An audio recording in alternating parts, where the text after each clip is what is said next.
"Get out of here, old black man." The shout rang out amid the noisy morning on Jefferson Street, where old Elias Monroe was simply waiting for an old friend to bring him coffee. Two young officers rushed over, one snapping on handcuffs, the other sneering, "Standing around here counts as disturbing the peace, got it." But only a few minutes later, when the phone screen lit up with the words, "Former Chief Justice of the United States Supreme Court," both went silent, their faces drained of every drop of color. A city that once applauded those wearing badges now had to learn to bow before true dignity. If it were you standing there in that moment, would you stay silent or dare to speak up? Which state are you in? The morning sunlight lay a pale golden layer over Jefferson Street, the small road connecting the financial district to the quiet residential area. The sign of the Cafe Morning Roast swayed lightly in the breeze, the smell of coffee drifting out blending with the sound of car horns and hurried footsteps on the sidewalk. Amid the rushing crowd, Elias Monroe, 74 years old, stood silently under the awning. His faded blue suit and brown hat rose above the crowd like a calm punctuation mark amid the city's haste. He held a folded newspaper, read a few lines, then looked up toward the end of the street where an old friend had promised to bring him a hot cappuccino, just like every Monday morning. A sudden screech of brakes broke the air. A white patrol car stopped a few steps away. The door opened and Briggs, a police officer around 40, stepped out, hands on his hips. His face flushed from the heat, his voice hoarse and sharp. In the driver's seat, Dalton, his younger partner, glanced around, assessing the threat posed by an old man reading a newspaper. Briggs squinted and moved closer. "What are you doing here, old man? This isn't a place to loiter." His voice echoed off the shop windows, making a few people in the coffee line turn their heads. Elias quietly folded his paper, his veined hands slowly setting it beside the stone bench. "Loitering," he repeated, his voice low, not defiant, but thoughtful as if questioning himself. Briggs smirked, eyes narrowing. "Yeah, standing here all morning staring at people. You think I didn't notice? Got any ID?" Dalton stood behind him, one hand on his belt, tilting his head slightly, signaling Briggs to ease up, but his partner stepped even closer, the cheap cologne and stale tobacco mixing in his quick breath. Elias looked at him not with resistance, but with a stillness so deep it unsettled Briggs for a moment. "I'm just waiting, perhaps waiting for justice."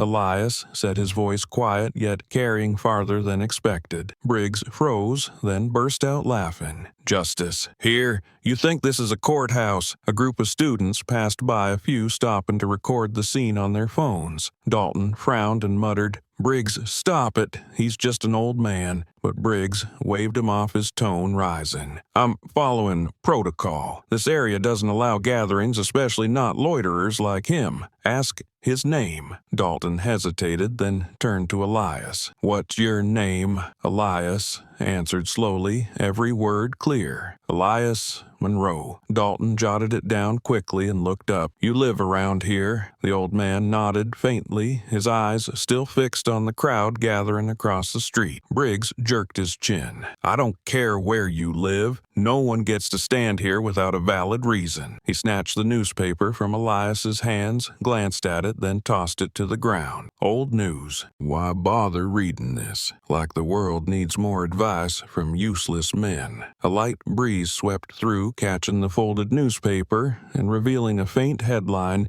"Justice and Dignity in the Modern Age." Dalton saw it, his gaze softening, but Briggs paid no attention. Elias bent down, brushed the dust off the paper, his voice steady as ever. "Everyone has a reason to stand somewhere, officer. Sometimes it's a habit, sometimes memory, and sometimes it's to see how far humanity has drifted from compassion." Briggs let out a mocking laugh. "An old man preaching philosophy, huh? Fine. You want to talk to justice? I'll show you what justice looks like. He pulled out the handcuffs, the metallic click echoing like a cold verdict. The passers-by began whispering, some raising their phones to record. Dalton hesitated, his tone low. "Briggs, are you sure you want to?" Briggs cut him off, grabbed the old man's wrist, twisting it back. Elias winced slightly, but said nothing. The sunlight flashed across the cuffs, glinting in the eyes of those watching like a reflection of something wrong. A young woman gasped, "My God," he was just standing there. Briggs didn't turn around. "Anyone filming, stop it. This is police business." But the crowd didn't stop. Dalton saw clearly that someone's phone was streaming live, the caption already spreading fast. "Police arrest elderly man on Jefferson Street. Reason unknown." Elias lifted his head, looking straight at Briggs, his gaze no longer gentle, but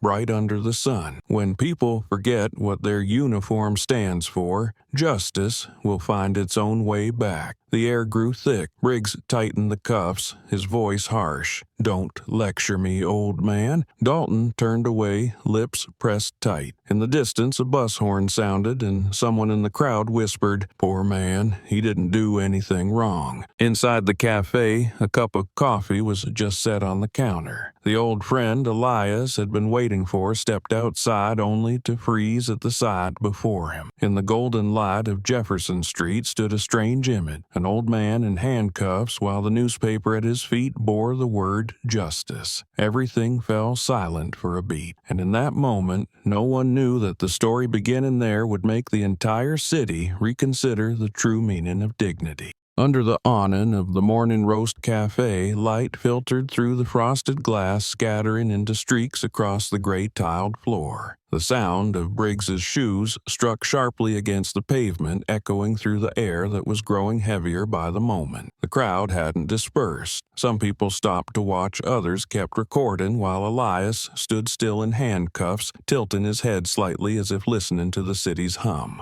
Briggs moved closer, the smell of tobacco clinging to him, his voice sharp, carrying a deep undercurrent of contempt. "People like you always hang around making others uncomfortable." The words cut cold through the air, dull but biting, scraping at the silence. Elias looked up, his eyes clouded like mist, his tone calm. "People like me, what kind of people are we?" A simple question, yet it made Briggs pause for a second. Then he laughed short and crooked. "Old black idol, three things nobody wants." The word black fell like a stone, tossed into still water, sending uneasy ripples through the crowd. Dalton glanced at his partner, hesitation flickering in his eyes, but Briggs took another step forward, his voice louder. "Everyone around here has something to do, and you just stand there like some leftover shadow. You think people don't notice. Who knows what you're waiting for? Maybe to beg, or worse." A faint smile crossed Elias's lips, not as a retort, but as if he understood perfectly the kind of man he was speaking to. He said quietly, his voice soft yet ringing clear, "And you've just chosen all three. Very efficient." Briggs stiffened, and Dalton could hardly believe what he heard. The air thickened until even the sound of a spoon clinking inside the cafe rang sharp. A few in the crowd let out restrained laughs, quickly silenced when Briggs spun around, his eyes flashing with shame and anger. Briggs stepped closer, so near that his breath brushed the old man's face. "What did you say?" Elias looked at him steady as if discussing the weather. "I said you're showing the very three things you just scorned: a soul grown old, a mind darkened, and an emptiness wide enough to hold your own fear." Briggs clenched his jaw, and Dalton took half a step forward, ready to intervene, but stopped himself. Briggs's voice hardened. "Who do you think you are, talking to a police officer like that?" Elias tilted his head slightly. "A citizen, and you've forgotten who you serve." The words made Dalton inhale softly, as if hearing a sentence passed. Briggs gave a dry laugh, though something in it had lost its certainty. "You're in handcuffs, old man, and you think you still have the right to preach?" Elias looked down at his wrists, then back up, speaking slowly. "Handcuffs don't strip anyone of dignity, but they reveal who lost theirs first." Dalton turned away, trying to hide his discomfort, while Briggs's face flushed red as he shouted, "Shut up!" A sigh lingered in the air, and in that moment Elias no longer seemed like an old man in handcuffs standing in the street, but a mirror reflecting what people were too afraid to see in themselves. Briggs stepped back half a pace, then forced his voice into authority. "Take him to the station. I'll ask a few more questions." Dalton hesitated, eyes scanning the crowd. It had grown larger, some whispering, others murmuring under their breath, "What's going on?" He didn't do anything. Briggs gestured, and Dalton had no choice but to comply. He gently took Elias by the elbow, careful not to be rough. The old man followed his steps, slow but not heavy. Along the way, Briggs kept talking, each word sounding like an attempt to convince himself he was right. "People like you dirty up the whole neighborhood. Folks get up early to work, and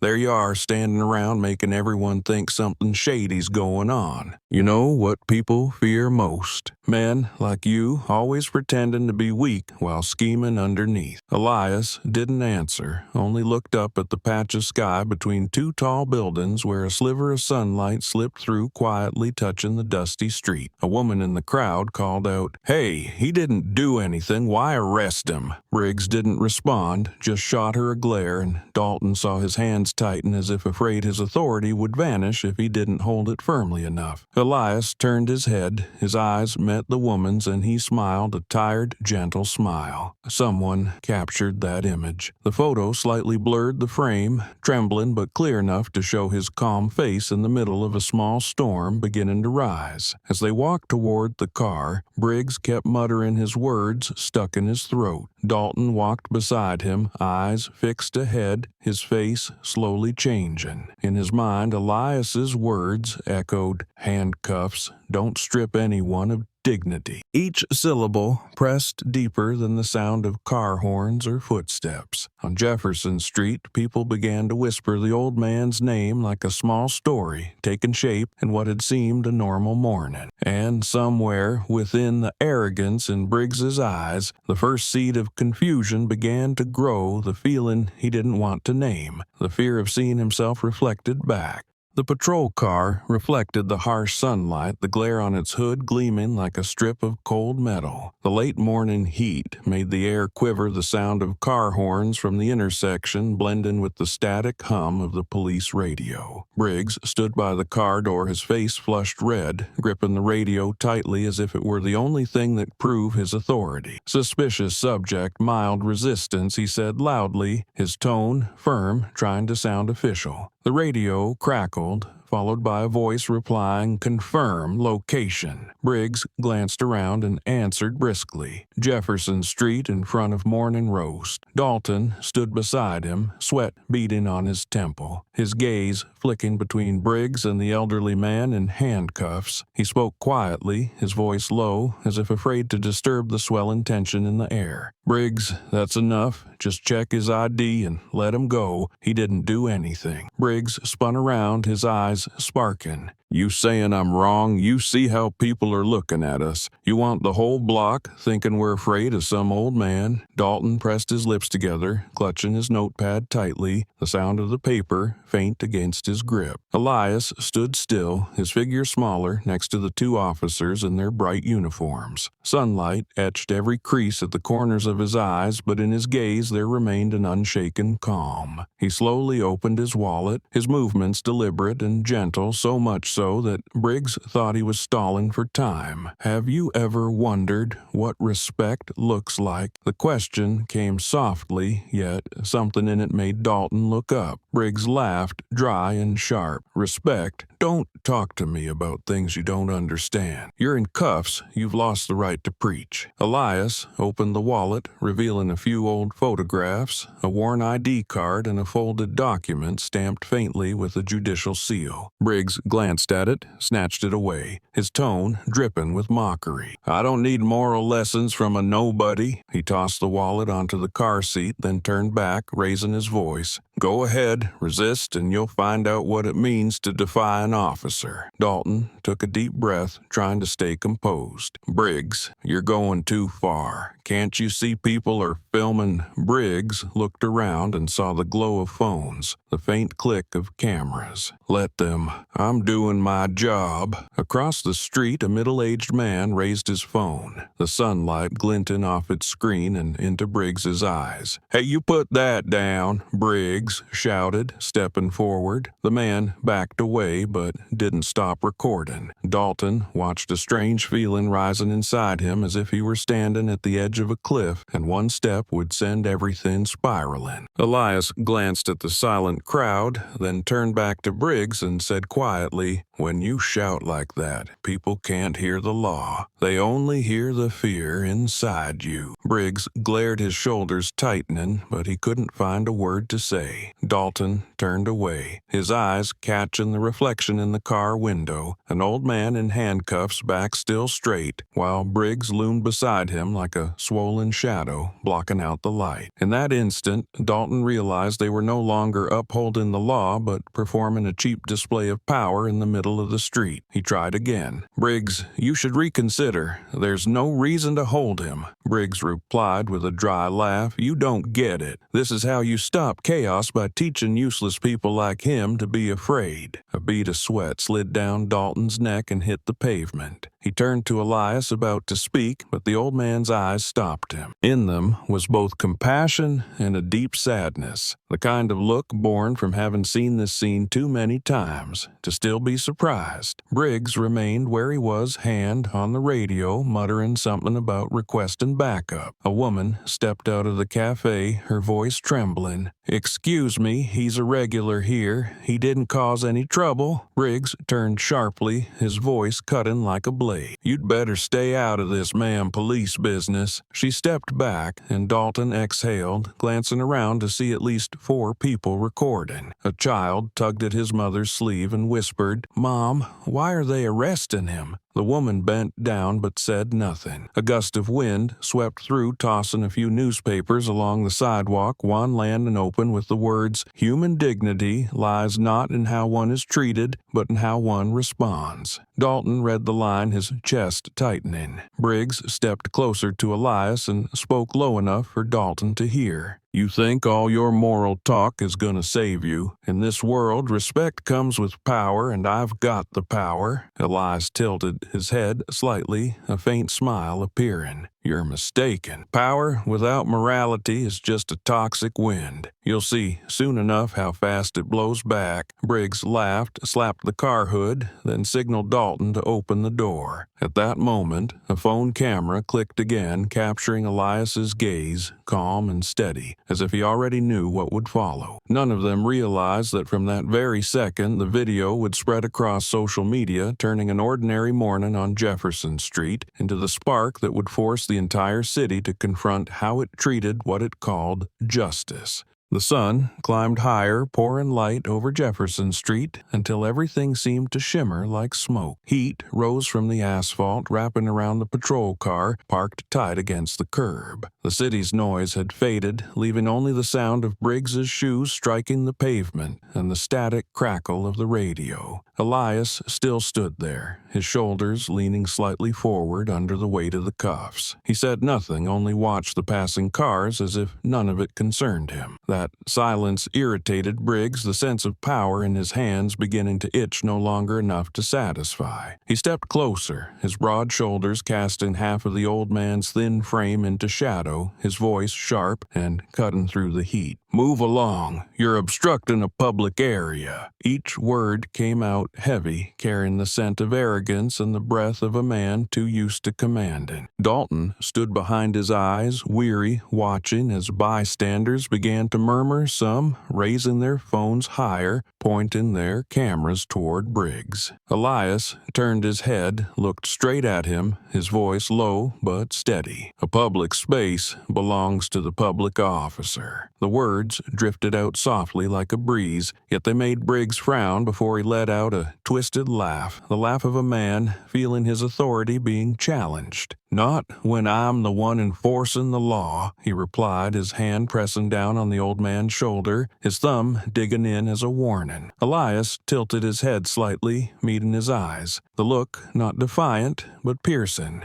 "You are not the law. You're only borrowing its power." The sentence landed clear and calm, slicing straight through the thin shell of pride. Briggs froze for a brief second, then his face contorted with anger. "What did you say?" he growled, tightening his grip. Dalton stepped forward half a pace, ready to intervene, but Briggs shoved the old man the push hard enough to make Elias stagger, his frail back striking the lamppost behind him. The crowd gasped, some shouting, "Hey, what are you doing?" Briggs turned his glare burning, ready to snuff out any protest. Dalton stood frozen, his hand still suspended midair, never reaching the old man's shoulder before his partner's shove. Elias steadied himself, then rose upright again, his eyes brighter than before, deep as a bottomless lake. He looked at Briggs, his tone calm but firm. "When people forget who they represent, everything they do turns into a farce." Briggs clenched his jaw, the muscles in his arms tightening, while Dalton lowered his head, lips pressed shut. In that moment, the searing sunlight thickened the air, and a strange heavy silence settled over the entire street. Elias exhaled softly, then continued. "I once thought justice was a tall tower, and whoever could climb it would understand its light. But it seems I was wrong. Some people only carry a lamp and forget they must light it themselves." Briggs sneered. "A lamp alight? You sure like your philosophy. Here, I don't need anyone teaching me about justice. I enforce the law, which means I am the law." Elias looked at him, his voice lower now, yet each word clearer than the distant sound of sirens. "You cannot be the law when you use it to feed your own ego." A woman in the crowd gasped, "Oh my God." Then whispers spread quickly. Someone murmured, "He's right." Another said, "That cop's gone too far." Briggs glanced around, veins standing out on his neck, his voice sharp. "Anyone else speak up and I'll arrest you too." Dalton turned toward him, speaking fast. "Briggs, stop it. People are recording." Briggs roared, "Let them record. I've got nothing to hide."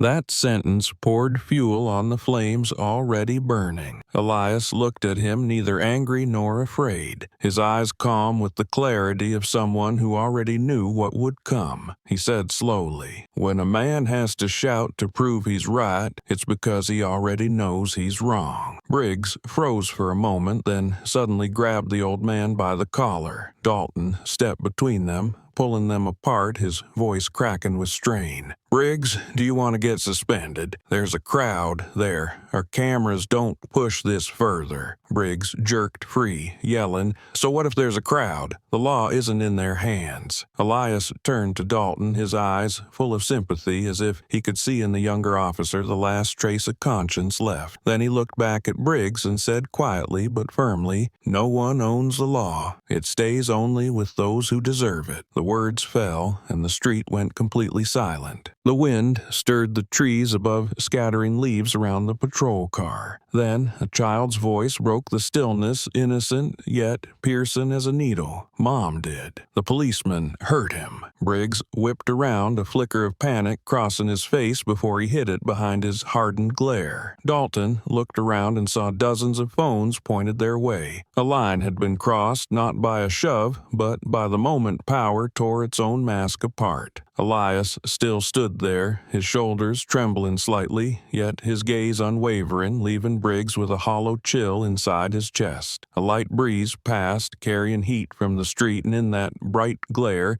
the old man's face seemed to shine not from the sun's reflection, but from the quiet, unshakable glow of dignity. At noon, sunlight poured onto Jefferson Street like streaks of fire, the murmur of voices, mixed with the city's noise, forming a tense and chaotic rhythm. The crowd had grown arms raised with phones pointed in the same direction, where Briggs stood, his breath heavy with anger and pride. He stepped forward, his voice booming loud enough to drown out the passing traffic. "Hands behind your back." The command cracked through the air like a whip, making a few nearby women flinch. Elias lifted his head, the sunlight striking his face, his aged eyes still bright beneath the harsh glare. Dalton stood motionless, his hands clasped, his breathing labored. He looked at Briggs, then at the old man. Inside him, everything waged war between his orders and the voice of conscience shouting within. Briggs turned, eyes blazing, his tone sharp. "Dalton, do it!" Dalton bit his lip, stepped forward, his hands trembling slightly. The metallic sound rang out, the handcuffs slicing through the air before clinking against Elias's wrist, the sharp note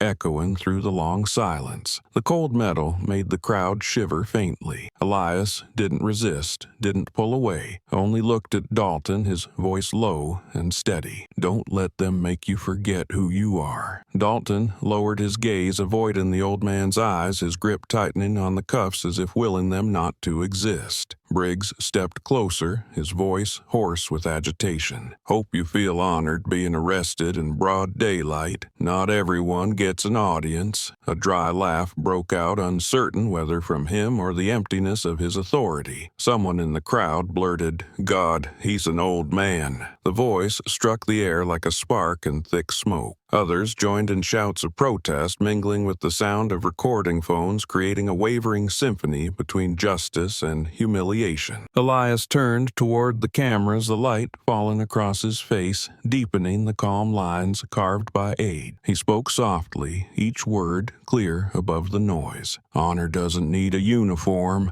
but a uniform can strip it away." The words rippled for a few seconds, then fell into complete silence. Even Briggs froze, his face stiff, the half-smile fading from his lips. Dalton looked up, his eyes meeting the old man's, and for a brief moment he felt something strange, as if those words were meant for him, not Briggs. Then a bitter laugh burst from Briggs, shattering the quiet. "Nice speech, philosopher. You think anyone cares?" He yanked Elias by the shoulder, shoving him toward the car. Murmurs erupted in the crowd, someone shouting, "Stop it! He didn't do anything." Briggs turned, his glare icy. "Shut up or you're coming to the station too." The threat made the woman step back, clutching her bag tightly. Dalton drew a deep breath, his hand trembling, and in his chest bloomed a shame he could no longer shake. The sound of handcuffs striking metal rang out again, cold and dry, like the echo of a society testing itself. Elias stood straight,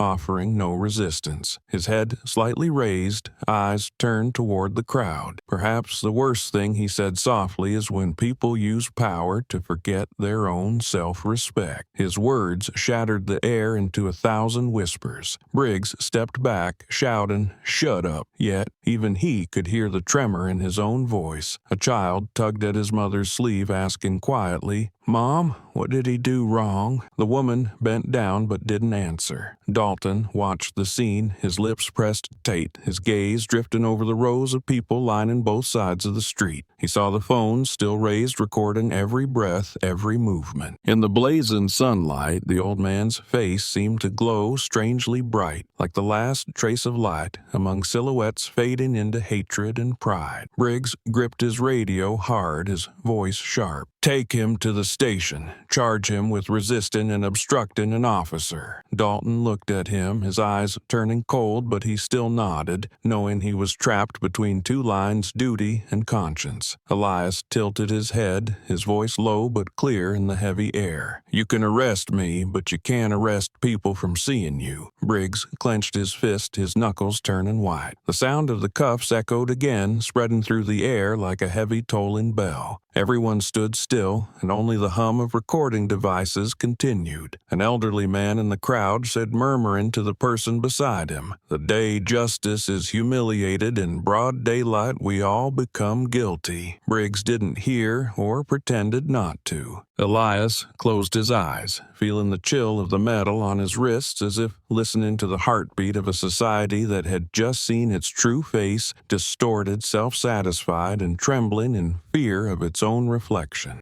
3 hours later, the city was as noisy as ever, but online the air was different. A 12-minute video titled "Police Arrest Elderly Black Man for Waiting" was spreading at lightning speed. Hundreds of thousands of shares within hours, comments pouring in endlessly like waves. The footage was blurry, yet every detail was clear: the shout from Briggs, the rough shove, the gleam of the cuffs, and the calm face of Elias under the sunlight. The final sound in the clip was his voice, deep but steady. "Honor doesn't need a uniform, but a uniform can strip it away." That line became the center of a storm, setting the internet ablaze. The first comments appeared beneath the video, most filled with outrage. "Why is an old man treated like a criminal? Where's justice in this city? That man's right power doesn't equal character." But among them were familiar voices of defense. The police were just doing their job. Who knows who he is? Maybe he really was suspicious. The debate grew hotter, splitting into two clear sides, yet no one could deny that the image of the handcuffed man in the street had become the symbol of something deeper, a fracture in trust itself. By noon, the video had been cut into countless clips, each with a different title: "Old Man Arrested for Waiting for a Friend," "The Push of Power," "A Smile Instead of Justice." One 20-second segment drew the most attention. Elias looked up, stared straight into the camera, and said softly, "Funny. Google me." The words carried through the crowd, sounding like both a challenge and a reminder of something everyone had overlooked. The clip froze on his face, serene, profound, proud. Within hours, the phrase "Google me" appeared everywhere on Twitter, Facebook, and even political forums. People joked, then speculated, then questioned, then grew determined to know. Who is he? Why did he say that? Was he someone important? Those questions sparked a wave of searches, cross-checks, and image comparison. An independent journalist named Mara Lewis, known for writing about police misconduct, stumbled upon the clip late at night. She stopped at the moment he said, "Funny. Google me," and lingered on his eyes. Something about them wouldn't let her go. Mara opened her laptop, enlarged the frame, and paused on the ID card that had fallen when Briggs yanked his wallet. On it, though, blurred, two words were visible in the corner: "Justice." Her heartbeat quickened, as if standing before a secret waiting to be revealed. She began typing the name Elias Monroe into Google. The first result was an article from 10 years earlier: "Chief Justice Elias Monroe, a legacy of integrity and law." The title left Mara frozen in disbelief. Within minutes, she devoured the lines of his biography. Once Chief Justice of the Supreme Court, famed for his philosophy that justice must have compassion to survive. A symbol of integrity and ethics, he had retired 6 years earlier, then withdrawn from public life, living quietly in the suburbs. Mara lifted her hands from the keyboard, her eyes wide with disbelief. She reopened the video, replaying the moment when Briggs placed the cuffs on him. The scene now felt unbearably heavy, as if the world had just slapped itself in the face. Meanwhile, the hashtags, #GoogleMe and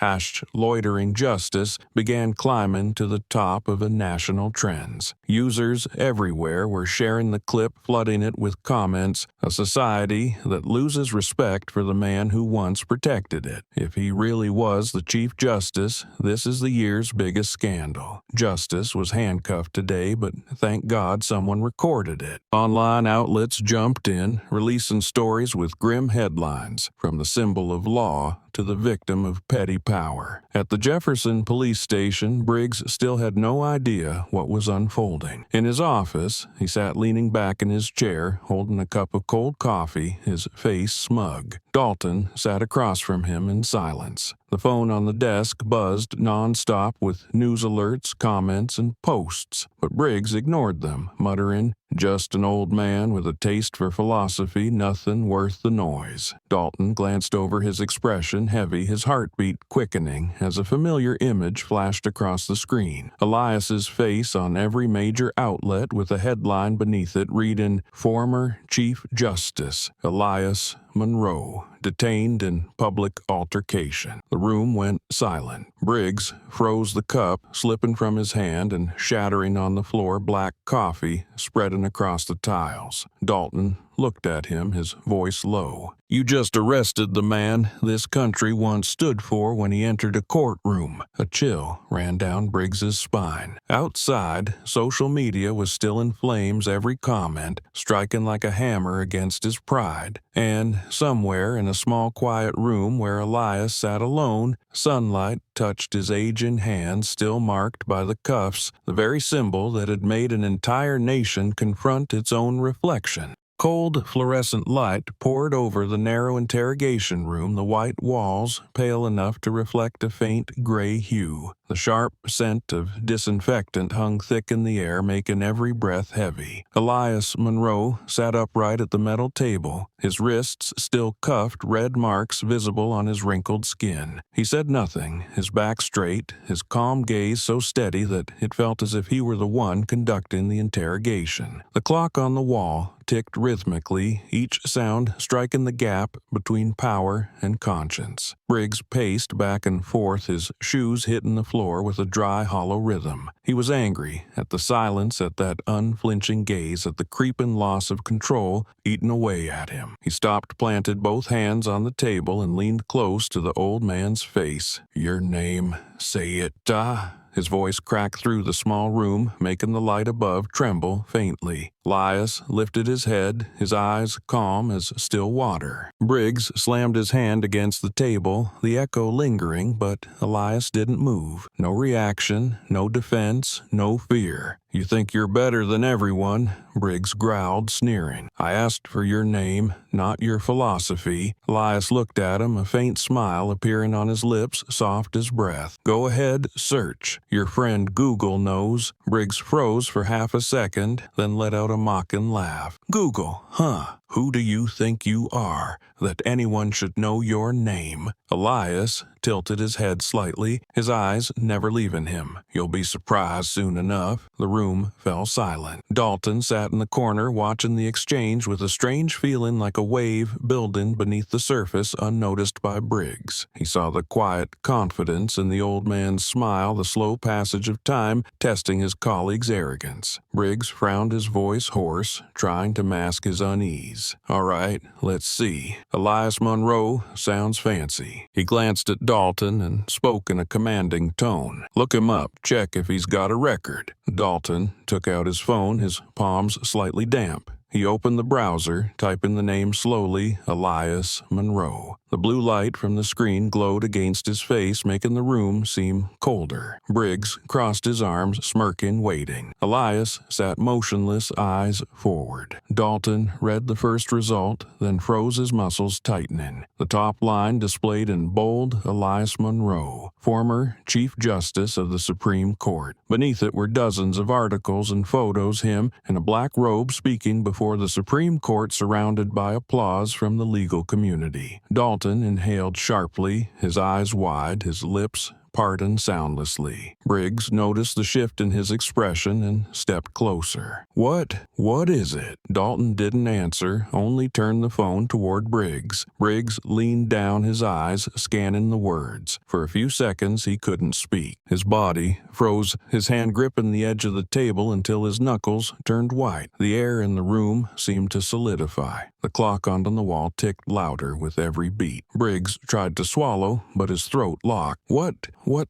the hell is this?" he muttered, his gaze fixed on the phone screen. Beneath the photo were headlines cutting into his mind like blades: "The Guardian of the Constitution's Spirit. the symbol of 21st century justice. Dalton took a deep breath, his voice trembling slightly. Briggs, he's the former Chief Justice of the Supreme Court. Briggs looked at him, eyes unfocused, then turned toward Elias. The old man still sat there, calm as if he had expected this moment all along. "Now, you see why I told you to ask Google," Elias said, his voice soft but firm, each word landing on the table like the knock of fate. The phone slipped from Dalton's hand, clattering against the metal surface with a dry, sharp sound. The echo filled the room, bouncing off the walls, vibrating in the chests of both young men. Neither dared to breathe. Briggs stepped back half a pace, his eyes distant, the truth not yet sinking in. Dalton kept looking at Elias, torn between respect, guilt, and fear. Briggs's lips parted, his voice small. "My God." Elias raised an eyebrow slightly, his gaze softening, tinged with quiet sorrow. "I've served the law my entire life, and now I'm humiliated by the ones sworn to uphold it because of my skin. Perhaps this is how justice tests itself." Dalton bowed his head, unable to meet his eyes. Briggs collapsed into his chair, sweat beading on his forehead. Under the pale light, he looked like an empty shell, drained of everything human. The room was so silent they could hear their own hearts beating. Outside, a phone rang in the next office, but none of the three moved. What had begun as a meaningless encounter on Jefferson Street had become a heavy verdict for those who believed power could define justice. And in that cold white room, the only one who remained composed was Elias Monroe, the man who made an entire system confront itself with just 3 simple words: "Google me."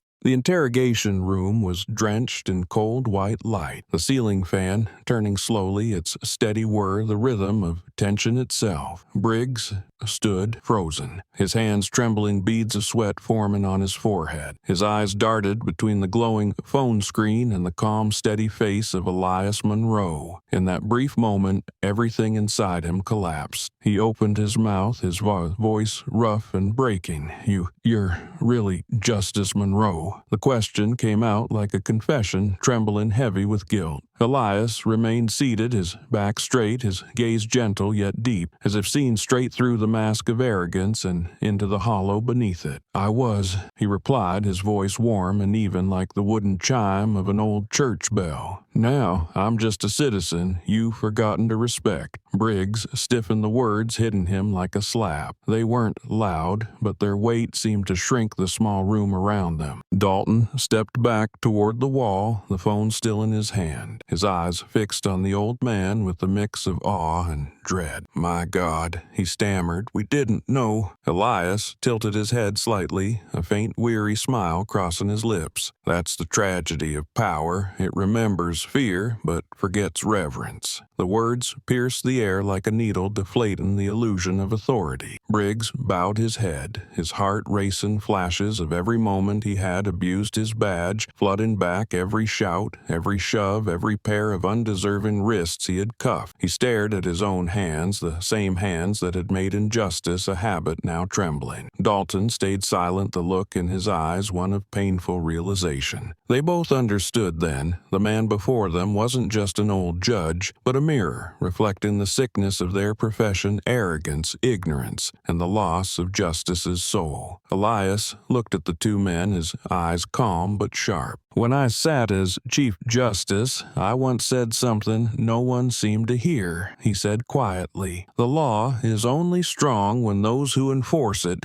know how to bow before what is right." Briggs pressed his lips together, looking up, his voice unsteady. "What do you want me to do?" Elias sighed, his gaze drifting toward the wall where the light cast faint cracks across the glass. "I want nothing, officer. I only hope you learn what no academy ever teaches: respect." Dalton lowered his head, his voice breaking. "Justice Monroe. I'm sorry." Elias turned to him, his smile kind, but his eyes heavy with sorrow. "Apologies don't save justice, young man, but shame is the beginning of change." Briggs clenched his fists, his head hanging low, his chest tight with fear and remorse. He started toward the door, but Elias spoke again, his tone low yet resonant. "Don't go. This conversation isn't over." Briggs froze his shoulders, trembling. Elias looked him straight in the eye, the gaze of a man who had once weighed a nation in his judgment. "You think you're protecting the law, but you're wounding its spirit." Dalton turned on the internal camera as interrogation protocol required recording. The small red light blinked on quietly, capturing every word. Elias continued speaking, his voice slow, solemn, and heavy with sorrow. "You have guns, cuffs, and the power to command, but that power means nothing without dignity. When a person in uniform treats civilians as lesser beings, he betrays the very thing he swore to protect." Briggs lifted his head slightly, his eyes glistening. I didn't mean to," he whispered. "It all started with a misunderstanding." Elias replied instantly, "There are no misunderstandings when pride leads the way. Every mistake begins with a failure to respect." Dalton swallowed hard, his eyes drifting from the phone screen. He knew the entire recording was being saved in the internal system, and every word the old man spoke could become evidence of an earthquake within the force. Elias leaned forward. His hands still cuffed the white light glinting off the metal like a paradoxical emblem. "Strange," he murmured, his tone soft as wind. "Sometimes the one in cuffs is the freest person in the room." No one responded. Briggs bowed his head lower, humiliation coiling around his throat like a tightening rope. Dalton watched silently, a surge of shame mixed with admiration rising inside him. Somewhere in the building, an administrative clerk accidentally opened the live internal feed, and within minutes, Elias's words spread through the police network. By the time they noticed, the video had been deleted, but too late. Copies had already circulated, discussed and labeled with a chilling title, "The Moment Power Broke Itself." In the small room, the fan kept spinning, the light stayed white, but Briggs knew everything had changed. The power he once held was cracking apart, not from punishment, but because an old man had forced him to see himself. Elias closed his eyes slowly, his voice lowering, speaking as if to both men. When power breaks, only character remains, and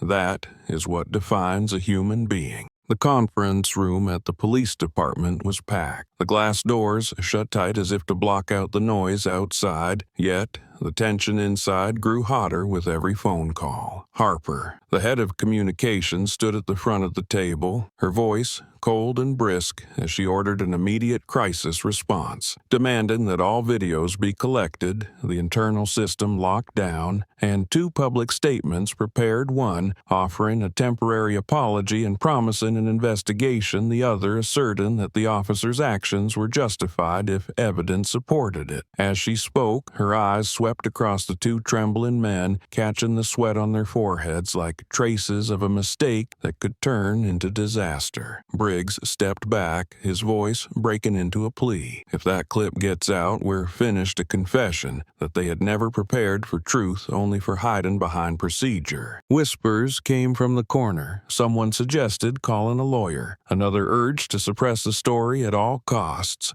But Harper cut them off, determined to control even emotion, limit all statements, forbid staff from speaking to the press, trace the source of the leak. Dalton sat, hunched eyes vacant, the ticking wall clock louder now, marking the seconds since they had lost control. He remembered Elias's gaze in the interrogation room, his words about dignity echoing painfully inside him. An IT technician was ordered to trace the live stream's path to delete all copies within the internal network, but the news had already escaped through another channel. A personal account had mirrored the file, and within minutes a copy was on a remote server outside the city's reach. On the phone line on the table, notifications popped non-stop, Elias's name flashing beside sensational headlines across the news feeds. A chill swept through the room, every attempt at concealment suddenly fragile and pitiful against the force of public awareness. Harper shifted tone, her voice now pragmatic, saying they needed to draft a public statement emphasizing an independent investigation and a commitment to transparency, knowing that even if they wanted to bury it, a story involving a man of such stature couldn't be silenced by an internal memo. Some proposed calling it a misunderstanding, others urged finding evidence to justify their actions. But beneath every palm pressed against the table was a cold fear. They were more afraid of losing credibility than of owning responsibility. As the discussion dragged on, a young officer stole a glance out the window, seeing a crowd form and small signs appearing in people's hands, their faces harder, angrier than before. Dalton rose, walking toward the door, his chest heavy. He knew every word spoken in that room could become evidence against them, but he also saw faintly a chance for redemption if only they had the courage to face what they had done and take responsibility for it. In that moment, Briggs lowered his head, staring at his hands, fear and anxiety flickering in his eyes as he realized that power loses its footing when public trust begins to crack. Harper looked straight at him and said curtly, "Prepare a formal apology, be ready to cooperate, and give me the full names of all witnesses." The conference room door opened and someone reached in with a phone, its screen showing the thumbnail of the video, the glow casting a pale hue across every face. Outside, the roar of social media kept rising, and inside the room, those who had tried to hide from the light now heard the echo of their own actions reflected across countless screens, louder, clearer, and impossible to silence.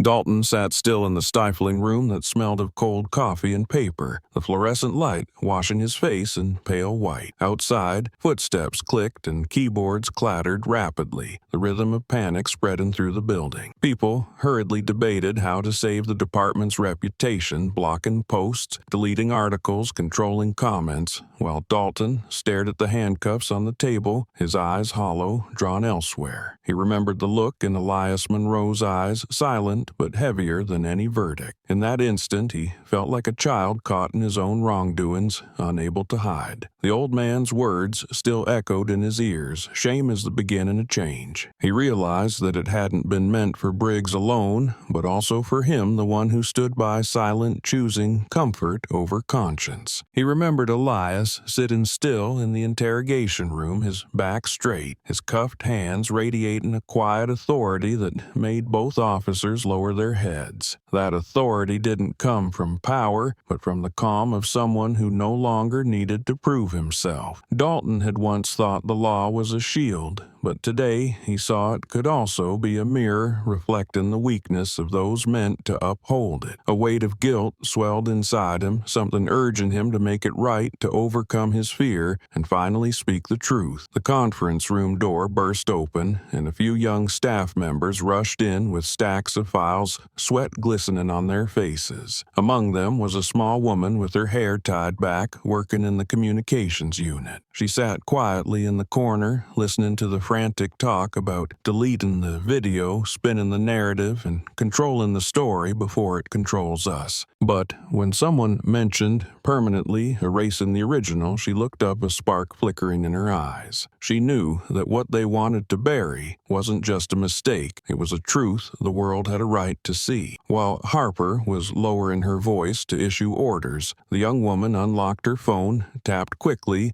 and sent a video file to a private email address belonging to an independent journalist known for covering cases of police abuse. She did it silently without looking at anyone, her hand trembling but resolute. The screen flashed the words, "File sent successfully." She exhaled softly, then slipped the phone back into her pocket. Only she knew that this small act might end her career, but it was the only way to keep her conscience intact. Dalton looked up and caught her gaze, and in that brief moment he understood what she had done. No words were exchanged yet. Both recognized the same truth: light cannot be hidden forever. Outside, social media was still in turmoil, millions waiting for the truth to emerge. And inside that sealed room, the first flicker of light had been lit, quiet but unwavering enough, pierced through the darkness, enveloping the entire system. The next morning, the entire nation woke to a media storm. Major news outlets ran the same bold headline across every screen: "Today the law was handcuffed." Images from the original video flooded social media the moment of the old man in cuffs on Jefferson Street, becoming a symbol of the imbalance between power and dignity. On morning broadcasts, anchors spoke with heavy voices, each word slicing through the false moral veneer of the system.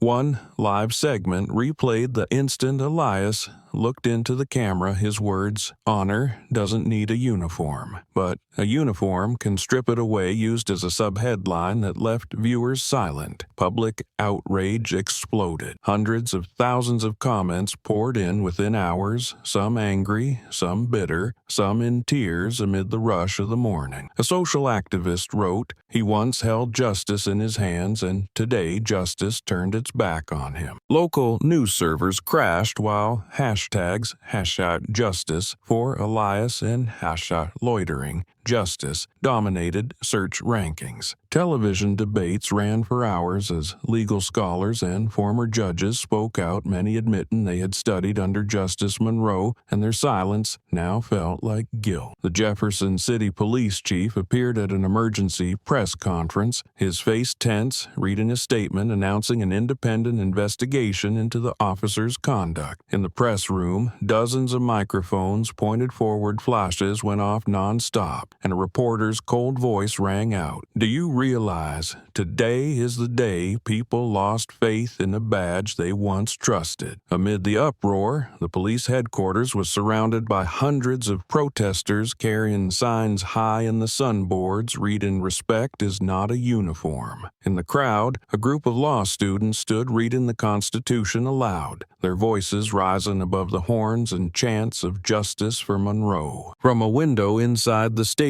Dalton looked out over the sea of people, their young faces bright with conviction. He felt something stirring, something that had begun and could no longer be reversed. Briggs sat alone in his office, his head bowed over the desk, a summons to testify lying in front of him, his hands trembling, eyes sunken. He overheard someone in the hallway say that Justice Monroe had returned home in stable condition and was declining all interviews. Across the city, Elias Monroe sat on his porch beside a cup of tea gone cold, the old radio crackling with news about him. He said nothing, watching the late afternoon sunlight spill across the small garden leaves scattered over the ground. He understood this storm was not for him, but for the country itself, for a society where justice had finally awakened from a long sleep. As the broadcast ended with the words, "An official investigation has been launched," Elias smiled faintly, his gaze distant, where the chants outside still echoed steady and strong like the breath of truth itself. That afternoon's press conference was held in front of City Hall, beneath a deep red sunset slowly sinking over the skyline. The plaza was packed with reporters, cameras aimed at the podium, where Mayor Caroline Hayes appeared in a gray suit, her expression sharp yet burdened. Placing both hands on the wooden stand, she drew a deep breath before speaking, her voice steady through the microphone. "No one stands above the law, not even those who uphold it." The short, cutting statement sliced through every excuse, leaving the crowd silent for a few seconds before the sound of shudders and murmurs erupted again. Many understood this was not a defense of the system, but a warning that even enforcers of the law must face judgment from the very justice they claim to serve. Mayor Hayes continued, her tone slower now, but every word striking hard. "This city must relearn the meaning of respect. No justice can endure while arrogance guides those who wear the badge." In the front rows, reporters bent down to take notes. A few exchanged glances, realizing she was trying to save the honor of a shaken institution. Behind the scenes, the city's media team quickly clipped that soundbite, and within an hour it spread across social networks, sparking massive discussion. In the comments, tens of thousands of people wrote messages of gratitude gratitude and hope for real change. As the public storm raged on in a quiet corner of the city, Elias Monroe sat by the window of his old house, the calm inside a stark contrast to the noise beyond. The fading light brushed his silver hair with gold beside a stack of worn law books. When a reporter knocked to request an interview, he smiled and declined softly but firmly. "I believe in silence when it belongs to justice." The line spread like another spark, deepening public reverence. Some praised him as a symbol of dignity, while others said his silence was his way of letting justice speak for itself. Outside, the breeze stirred the curtains, carrying the sound of rustling leaves. Elias looked out over the small garden where an old maple shed its leaves, each one falling slowly like time pausing to breathe. He knew silence was not retreat, but the space society needed to hear its own conscience. His eyes reflected calm, touched by quiet sorrow but free of anger. When an old friend called to ask why he wouldn't speak to defend himself, he answered gently, "I don't need protection.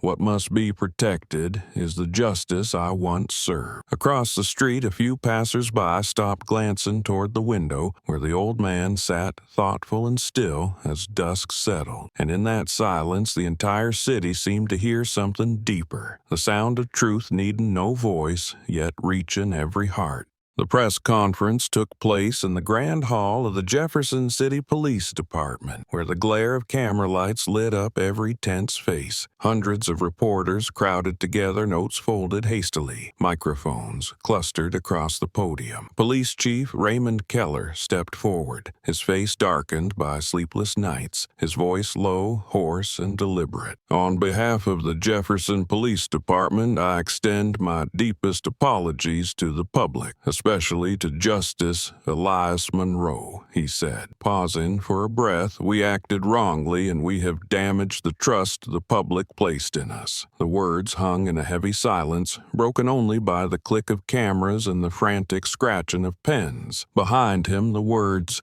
"Internal Affairs Inquiry," glowed across a large screen, signaling the start of a formal investigation. Keller continued, "The two officers involved, Briggs and Dalton, have been suspended pending an independent inquiry. This is the first step in our effort toward transparency and reform." The room erupted in murmurs, whispers, spreading like wildfire. A reporter stood and pressed him. "Is this an attempt to calm public outrage or an admission of real wrongdoing?" Keller looked directly at the questioner, his gaze firm. "No, this is accountability. If the law is light, then we must begin by shining it on ourselves." The response froze the crowd for a second, then unleashed a storm of camera flashes, the clip of his statement quickly becoming the headline of the night. In the back row, Briggs sat beside his attorney, his face pale, his hands clenched tightly until the veins showed. He knew there was no way back. Every question from the committee would carve deeper into the career he once thought would end with a medal. Dalton sat beside him, his eyes lowered, neither avoiding nor defending. He had prepared himself for the investigation, but what weighed on him most was the lingering shame that wouldn't fade. Deep down, he knew a public apology couldn't undo the damage, but at least it was the first step toward something right. As the press conference ended, questions still flew across the hall, the noise chaotic, yet filled with the energy of a society demanding truth. On the steps outside the police headquarters, citizens gathered in small groups, an elderly woman holding a sign that read, "We the people demand respect." A young man shouted, "Justice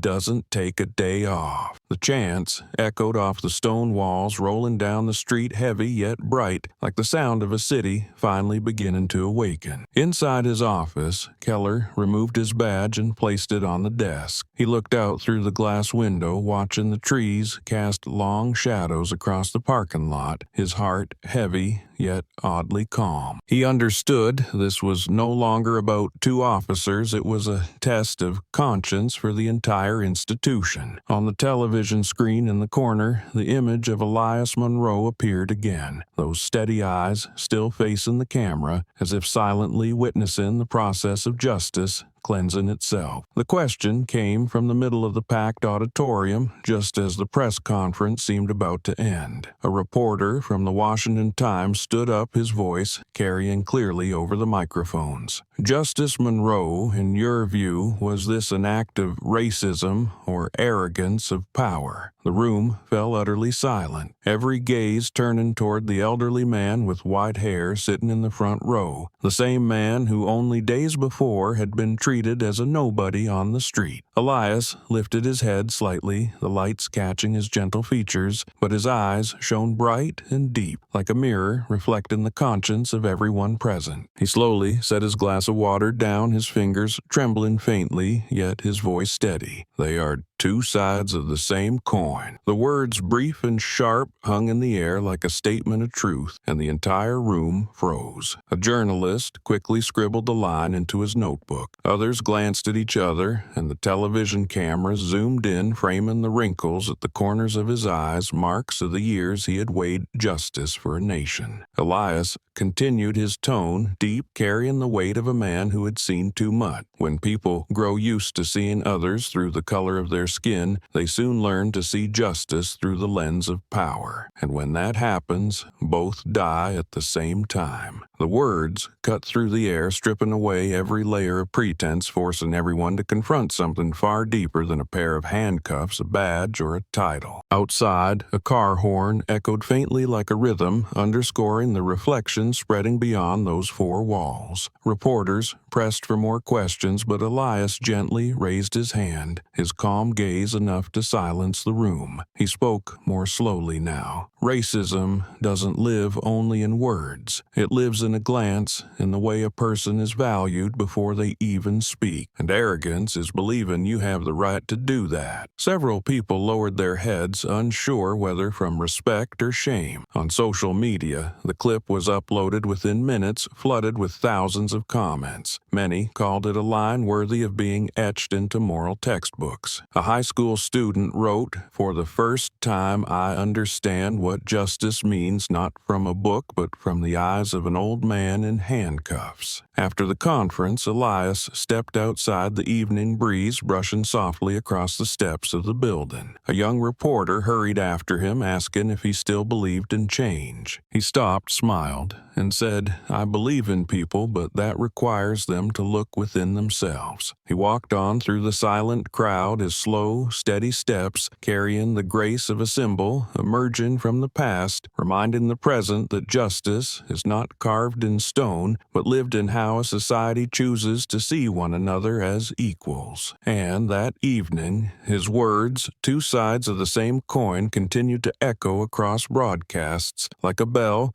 tolling to awaken a nation that had kept its eyes closed for far too long.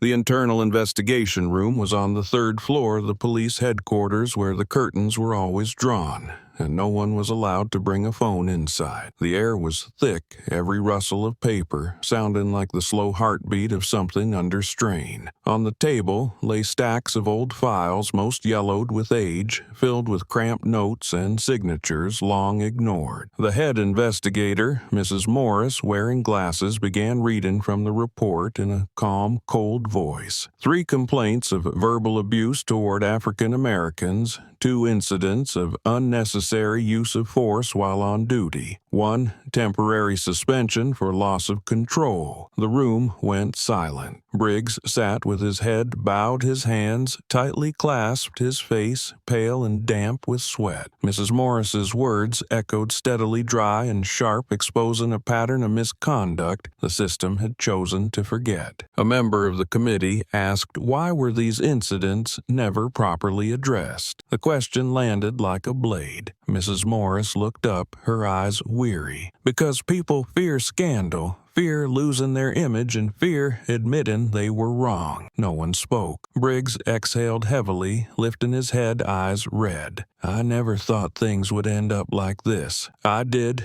what I believed was right at the time. One of the committee members replied, voice firm, you believed, but justice is not belief. It is a principle. Briggs bit his lip, his gaze unsteady. He knew they were right, but any defense now was meaningless. When Dalton's turn came, the tension in the room eased slightly. He sat upright, staring at the table, his voice low and heavy. I wasn't cruel, just cowardly. The sentence froze the room, a raw truth no one expected. He went on, I knew he was wrong. I knew Mr. Monroe was harmless, but I stayed silent because I was afraid of being seen as disloyal. I thought a minute of silence wouldn't matter, but now I understand silence is complicity. Mrs. Morris looked up, her expression tinged with sorrow. It's good you understand that now, but you should have understood it before an old man was put in handcuffs. Dalton lowered his head, accepting without excuse. Another member of the committee asked him, what do you think is the deeper cause of why things like this keep happening? Dalton paused before answering. Because the system rewards loyalty over integrity. We were taught to protect each other, not protect justice. The statement dropped into the air like a weight, and the room sank into a heavy silence. On the investigators' faces, fatigue mixed with anger. Mrs. Morris wrote one final line in the report. The problem is not individual, it is cultural. When the interrogation ended, Briggs sat alone staring through the small glass window. The last light of day slipped through the blinds, falling across the desk and scattering over the thick stacks of files. He saw his reflection in the glass, and for the first time the image made him shudder. Out in the hallway, Dalton paused, glanced up at the sign reading Internal Affairs Division, then walked away slowly. Inside him, cowardice had given way to something new, a faint awareness that justice only exists when someone dares to keep it alive. A week after the investigation began, the city of Jefferson was shaken again. An internal audio recording from the police station leaked online, carrying the low, angry voice of a man saying, "Take him down. Let the people see who the law is." The voice needed no identification. Its arrogance and tone of command were enough for the public to recognize it as another piece in the growing picture of abuse of power. Within hours, the recording spread across social media, appeared on nightly news broadcasts, and was shared at lightning speed. Every word of that sentence became a headline, a symbol of corruption where authority had turned into spectacle instead of service. Reporters swarmed the police headquarters demanding confirmation of the recording's authenticity. The city's spokesperson initially refused to comment, but public pressure forced an admission that it was indeed from a meeting held before the arrest of Elias Monroe, and the voice belonged to Officer Briggs. Those few seconds of sound were enough to shatter every previous defense. On television, commentators called it a declaration of war against justice, while human rights groups labeled it clear evidence of professional and moral decay. Protests erupted spontaneously, not only in Jefferson but across several states, where citizens carried signs reading, "Who is the law and who is the person?" Public outrage peaked when a group of law students organized a march in the rain, carrying printed copies of the Constitution, chanting, "The law serves all, not the few." The scene was streamed live, drawing millions of viewers, and the hashtag #WhoIsTheLaw became the emblem of a national reform movement. In city centers, banners appeared demanding Briggs's dismissal, criminal charges, and the establishment of independent oversight for police conduct. Under immense pressure, the city government called an emergency meeting, and Chief Keller appeared on television, his face drawn and pale. Speaking briefly, "We cannot deny the wrongdoing." Those words did not only insult a man, they insulted the public's trust. In a small cafe, people gathered around the screen, their eyes fixed on the scrolling news. A middle-aged woman spoke, her voice trembling. "My son's a police officer." Hearing that sentence, I feel ashamed for him. A man beside her replied, "At least now, people understand that justice doesn't come from a command." Across the street, graffiti had appeared overnight. A painting of a handcuff clasping a police badge with the words beneath it, "The law is not yours." The city pulsed with the sound of outrage, a collective shame, transforming into the will to change. And amid it all, the image of Elias Monroe spread once more, not as a victim, but as a symbol of resolve, a reminder that justice can be struck down but never subdued. That morning, a light rain fell on the roof of the Jefferson City courthouse, each drop sliding down the thick glass, creating a steady cold rhythm. Hundreds of people stood outside umbrellas, raised many holding signs demanding transparency, demanding justice for Elias Monroe. Inside the grand hearing room glowed in white light the press seats, packed cameras pointed at the wooden table where Officer Briggs sat, head bowed before the lenses. His face was gaunt, his eyes dark and sunken, his voice trembling as he answered the prosecutor's first question. "Do you understand the consequences of your actions that day?" Briggs stammered. I made a mistake." He swallowed hard, his hands clenched together, his voice breaking. "I forgot that the man in front of me was a human being, not a target." The cameras flashed endlessly, the light slicing through the silence like the sharp edges of public judgment. Behind him, Dalton sat still, eyes fixed on the wooden floor where Monroe's footsteps had once echoed the day he came to attend the hearing. The doors opened and the entire courtroom turned as Elias entered. He wore a simple black suit, his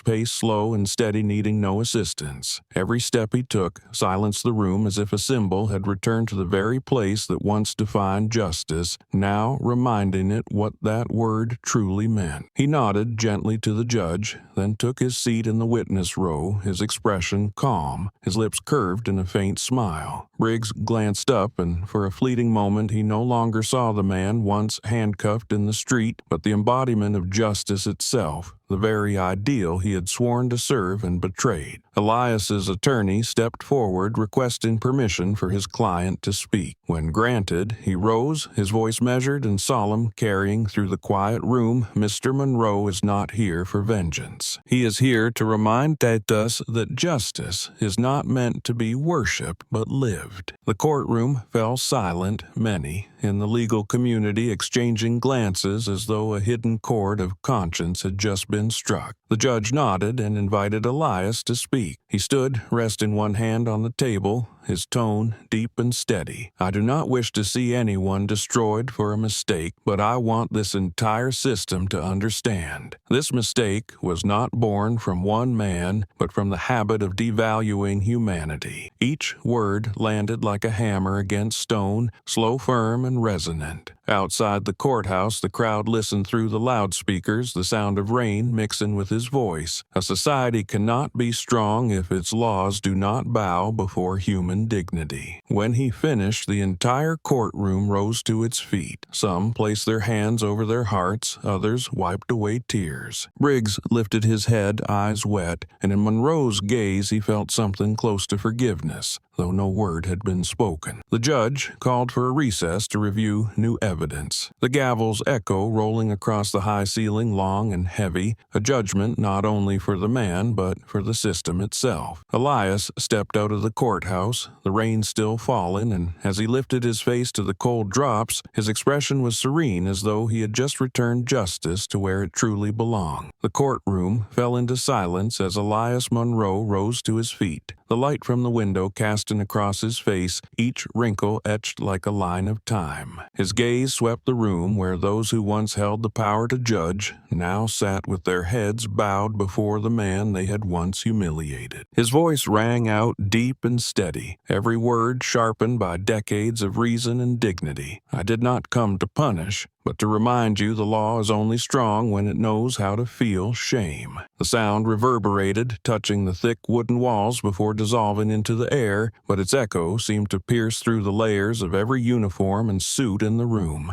No one dared to move. Everyone was caught between two breaths, frozen in the space where truth had just been spoken by a man who once held the highest authority, now choosing mercy as his weapon to awaken the conscience of others. Elias continued his voice, not loud yet. Each word fell like a grain of sand on still water, rippling outward. "When justice fears power, it dies. When people fear the truth, they become slaves to their own silence." He paused, his eyes turning toward Briggs, not with anger, but with the sorrow of a father watching a lost son. Briggs lowered his head further, his trembling hands resting on his knees as silent tears fell. Dalton sat behind him, chest-tight guilt swelling inside him as he absorbed every word. In that moment, those who once viewed Monroe as a symbol understood that they were not listening to a witness. They were hearing the voice of a conscience awakened. The judge sat motionless on the high bench, the gavel in his hand, seeming heavier while the clerk's pen stopped mid-sentence, her eyes following Monroe's every movement. He spoke again, slow and deliberate. Each syllable weighted. I sat in the seat of judgment for 40 years. Yet never have I seen justice turned into an instrument of fear as it is now. I did not come today to reclaim honor, but to remind you that true honor can never be handcuffed. A few in the audience sobbed quietly while those who had once mocked the case now lowered their heads in shame. Outside, the rain kept falling its rhythm against the glass roof like a heartbeat in tune with his words. A reporter in the back row dropped his pen, the faint sound echoing unnaturally loud in the suffocating stillness. A court clerk wiped her eyes, trying to stay composed enough to keep writing, though the ink on her page had begun to blur. Elias surveyed the courtroom one final time, then bowed his head slightly, his voice softening to a whisper. Justice does not need to be praised, it only needs to be seen. The sentence closed like a verdict upon society itself, leaving the room in utter stillness. No one dared to breathe too loudly, afraid to disturb the sacred quiet, the silence of a moment when humanity faced itself and finally understood that the true strength of law lies in its ability to bow and make things right.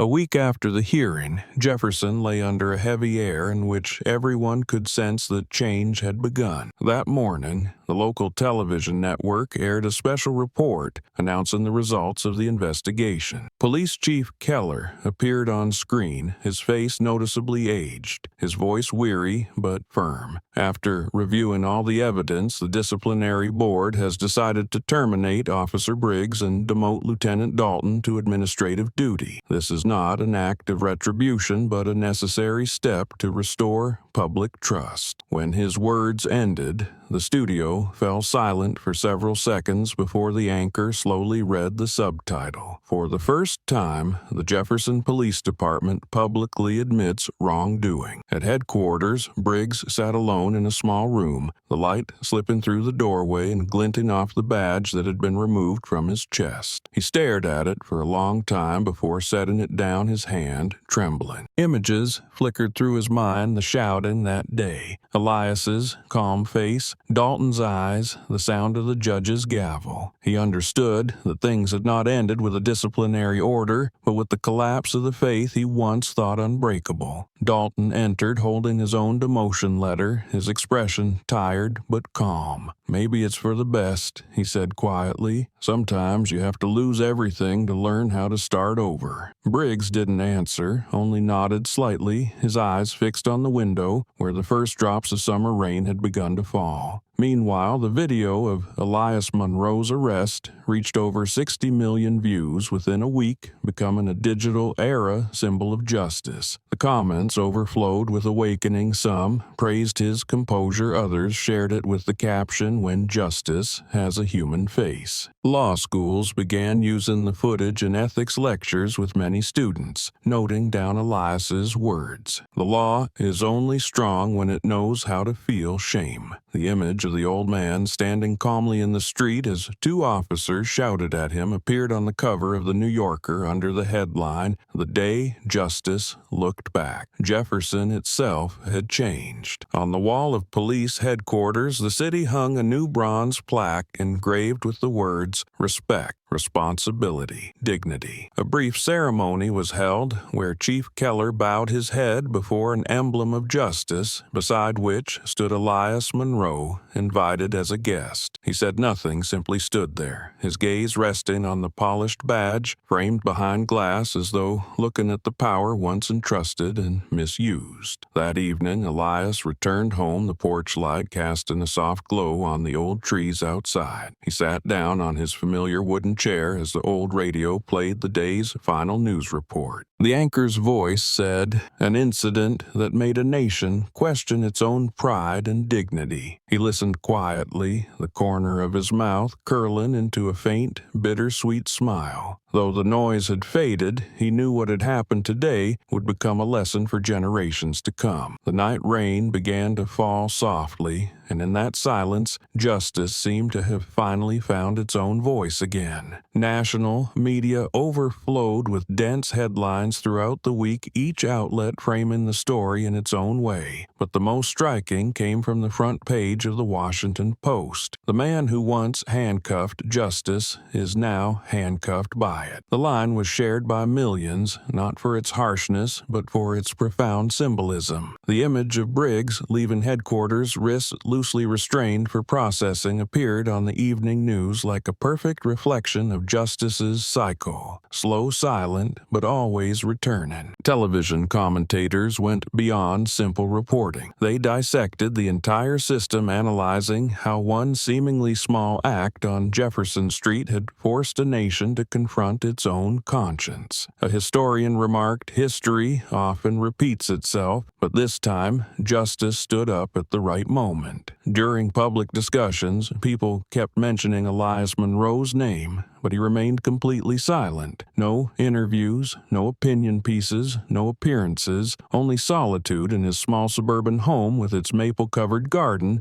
and the old wooden desk by the window. That morning, as reporters gathered at his gate, they were surprised to receive an envelope slipped out from inside with no stamp, only a neat, handwritten note. "Justice does not take revenge. It only remembers." The short sentence was broadcast that same evening, instantly going viral, quoted in thousands of articles as the defining message of the entire event. A novelist wrote on social media, "Elias Monroe didn't need to win because he made the guilty realize that true defeat lives within their own conscience." As public debate continued, another wave began spreading discussions on professional ethics in police academies, lectures about respect between human beings. Somewhere in a small classroom, a middle-aged professor began his lecture with one of Elias's words. He explained justice was not created to punish, but to remind us of our limits. The students took notes, their faces thoughtful, aware that they were living through a moment when the law had finally returned to where it belonged, not in the hands of the powerful, but in the hearts of those who still knew how to be humble. In the city of Jefferson, the walls that once bore protest graffiti were now painted with a new mural, Elias's face looking straight ahead beneath it, the words, "Respect Restored." People stopped to look. Some young passers-by raised their phones to take pictures, posting them online as a reminder that from a story born of sorrow, society had learned something greater than anger. That afternoon, a light rain fell over the city, the sound of drops mingling with the rhythm of traffic to create an oddly peaceful harmony. Inside his small house, Elias sat by the window watching the rain slide down the glass, the dim light reflecting his aged but serene face. He set down his pen, looked at the line he had just written on a scrap of paper, and smiled softly. To him, justice needed no cheers, no praise, only to be remembered through human change. Outside, the distant chime of a church bell echoed through the rain, quiet affirmation that even if forgotten justice endures, steadfast, silent, and never without memory.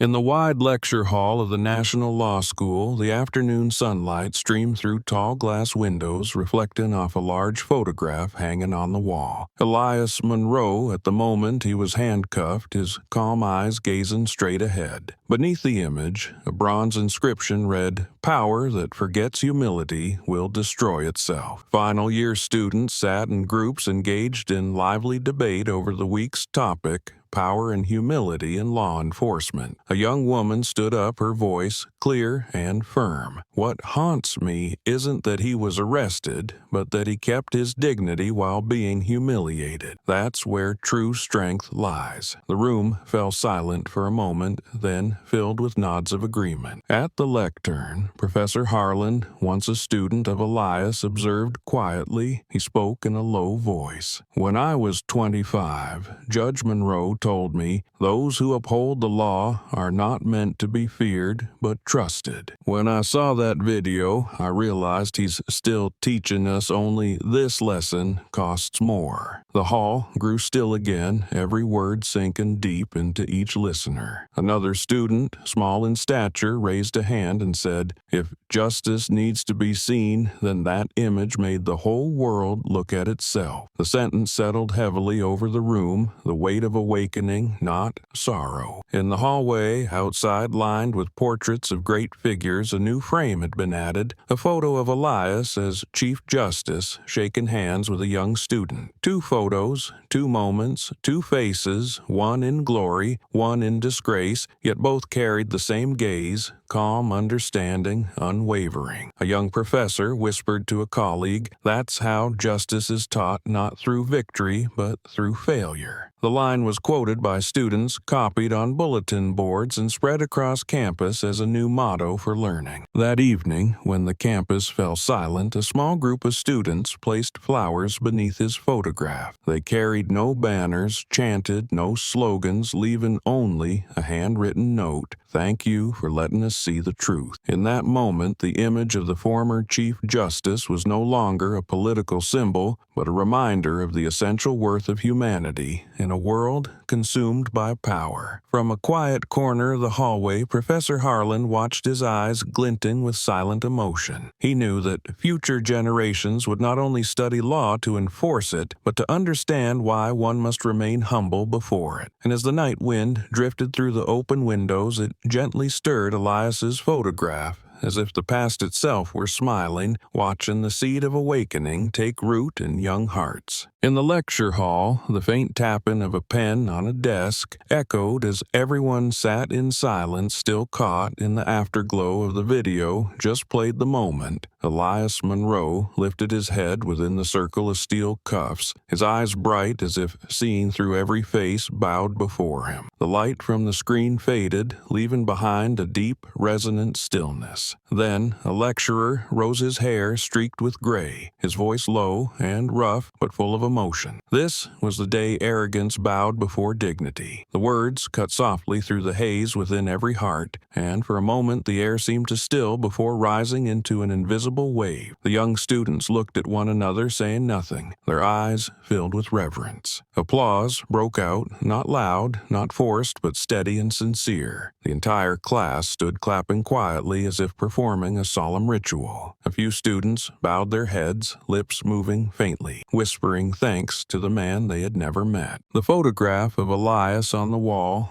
caught the reflection of the lights, casting a gentle glow that made his face appear softly smiling. The lecturer nodded and continued, "Justice doesn't live on the bench. It lives in eyes capable of shame and in hearts willing to listen." Every word seemed etched into the air, sinking deeper than any textbook lesson. A male student stepped onto the podium holding a small notebook. His voice trembled slightly as he spoke. "We used to think studying law was about winning arguments, but through this story, we've learned that sometimes the most important thing is knowing when to stay silent before the truth." The room fell still again. Outside, the rain had just stopped, droplets tapping against the window pane like the slowed heartbeat of the city. A girl in the front row wiped her eyes. She turned to her friend and whispered, "If those who uphold the law could learn humility from him, there would be fewer cuffs in the wrong hands." The lecturer walked toward the window, gazing at the sunlit courtyard, his eyes distant. Perhaps Elias Monroe never needed to defend himself. He taught us through his silence. The words made several students lift their eyes again toward the photograph. They all seemed to understand that silence was not surrender, but the way a man who once held the highest power chose to let truth speak instead. In the back row, a student quickly wrote in his notebook, "When justice bows before power, dignity will rise to deliver the verdict." The line spread quickly, captured in photos posted online, and soon became a quote shared everywhere. The class ended, and everyone left the room, but no one said a word. In the silence that remained, empty chairs and an uncleaned blackboard stood still, while sunlight streamed across Monroe's photograph, a quiet reminder that justice needs no weapons, only the courage to face the truth. A soft breeze drifted through, carrying carrying the sheet of paper that read, "The day arrogance bowed before dignity," off the desk and down the long hallway where it stopped at the feet of a janitor sweeping the floor. He picked it up, read a few words, smiled, and gently placed it back on the lectern. In that simple moment, the legacy of Elias Monroe lived on, not in power or fame, but in the smallest acts of those who knew how to bow before dignity, the very thing an entire system had once forgotten. The morning sunlight filled the city park, the sky after the storm clear and washed clean. Dew clung to the tree branches, birds chirped, and everything felt so peaceful it was hard to believe a storm had ever shaken the nation. On a familiar wooden bench, Elias Monroe sat reading the newspaper, his eyes behind old glasses, following each line with quiet composure. On the front page was his own image, a distant shot of him in handcuffs, face calm amid a crowd in chaos. The headline beneath read in bold, "The man who taught America a lesson in dignity." Elias folded the page, leaned back, his breath steady, a thoughtful smile touching his lips. A middle-aged woman passed by, recognizing him at once. Her eyes widened, then softened with respect. She stopped and said quietly, "Judge Monroe, thank you for making us believe in justice again." Elias looked up, nodded gently, his gaze warm as the morning sun. "Thank you, but believe in yourself before you believe in justice. Because justice begins with how we treat one another." The words, soft yet weighty,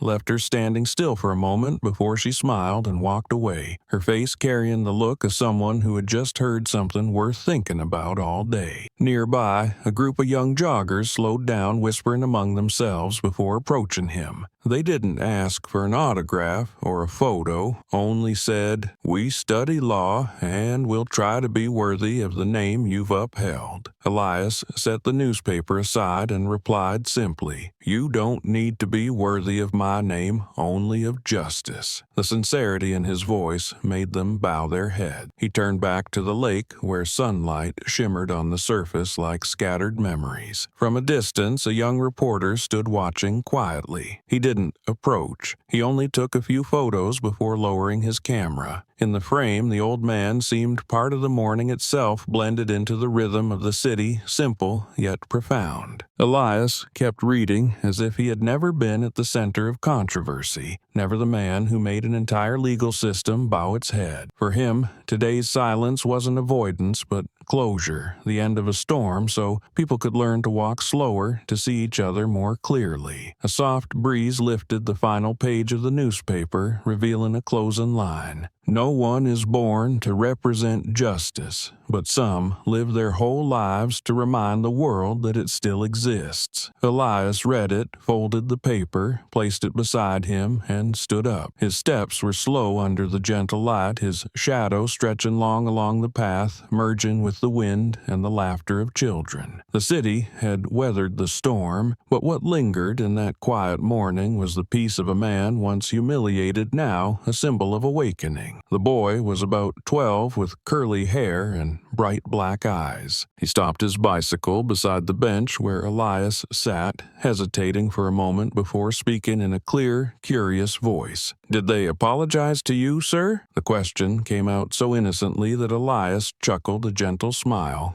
touched with quiet depth. He folded the newspaper, rested it on his knee, and looked at the boy with calm, steady eyes. "No need," he said slowly. "They've learned to be afraid." His tone was low and composed, without anger or pride, yet each word carried on the wind like a reminder to the world that sometimes fear is the beginning of awareness. The boy tilted his head, his innocent eyes tinged with confusion. "Afraid. But being afraid isn't good, is it?" Elias looked toward the shimmering lake where sunlight danced on the water and replied softly, "Fear isn't good, but knowing fear is. When people fear what's wrong, they start looking for what's right." His voice carried the weight of a man who had watched arrogance crumble before truth. The boy stayed silent, his fingers tracing the handlebars, then nodded slightly. His gaze showed the effort of trying to understand something far beyond his years. A breeze swept by, carrying the faint sound of church bells. Elias drew a deep breath, feeling within his chest the rare stillness he had sought all his life. He looked at the boy again, his smile returning slowly. "I once stood where they stand, believing the law was power, until I realized the law is only a tool. The hand that wields it decides its shape, compassion, or tyranny." The boy's eyes widened. "Then, what if I grow up to be a policeman?" he asked softly. Elias frowned just a little, but his smile remained. "Then be a person before you become a policeman." A middle-aged man walking by overheard and smiled faintly before continuing on. It was as if the exchange between the old man and the boy had touched on something everyone needed to remember, that justice doesn't begin in courtrooms, but in small conversations like this, where one generation learns to ask and another learns to answer with calm. Elias picked up the newspaper, folded it neatly, and slipped it into his coat pocket. On the last page, the headline still read, "Elias Monroe, the judge who judged silence." He read it under his breath, then chuckled. "They call me a symbol," he murmured, "but I'm just an old man who got handcuffed for standing too long." The boy laughed, his innocent voice lightening the air. "I think if everyone got arrested for waiting, the whole city would be a prison." Elias nodded, his eyes glinting. "True, but what's scarier is when the whole city stands still and no one dares to speak." The boy looked up at him for a long moment, as if carving the words somewhere deep inside his mind. A moment later, he climbed onto his bicycle and waved. "I'll remember that, sir." Elias nodded again, his gaze following the small figure as it disappeared beneath the trees. When the boy was gone, he sat back down, watching the still surface of the lake and thinking of the people who had once stood across from him. Deep down, he held no hatred for them. What he wished was that someday they, too, would pause as that boy had just done and ask the right question at the right time. "No apology needed," he murmured, his voice blending with the wind, "only that they learn to fear what's wrong more than they fear one another." The sunlight stretched across the bench, the breeze rustled the newspaper beside him, and Elias Monroe remained there. The man who had once made an entire system bow its head, now simply hoping to teach a child the meaning of respect. The archives of the Supreme Court were silent like a temple long asleep. Faint rays of light filtered through the dust-covered windows, falling upon rows of wooden shelves filled with yellowed files aged by time. Elias stepped inside, his pace slow but steady, the soft tap of his cane echoing lightly across the old stone floor, carrying through a space heavy with memory. He stopped before the wall of portraits, generations of justices staring back through history. His gaze lingered on his own photograph taken on the day of his final oath before retirement. The face in the picture was stern, the eyes bright with conviction, so different from the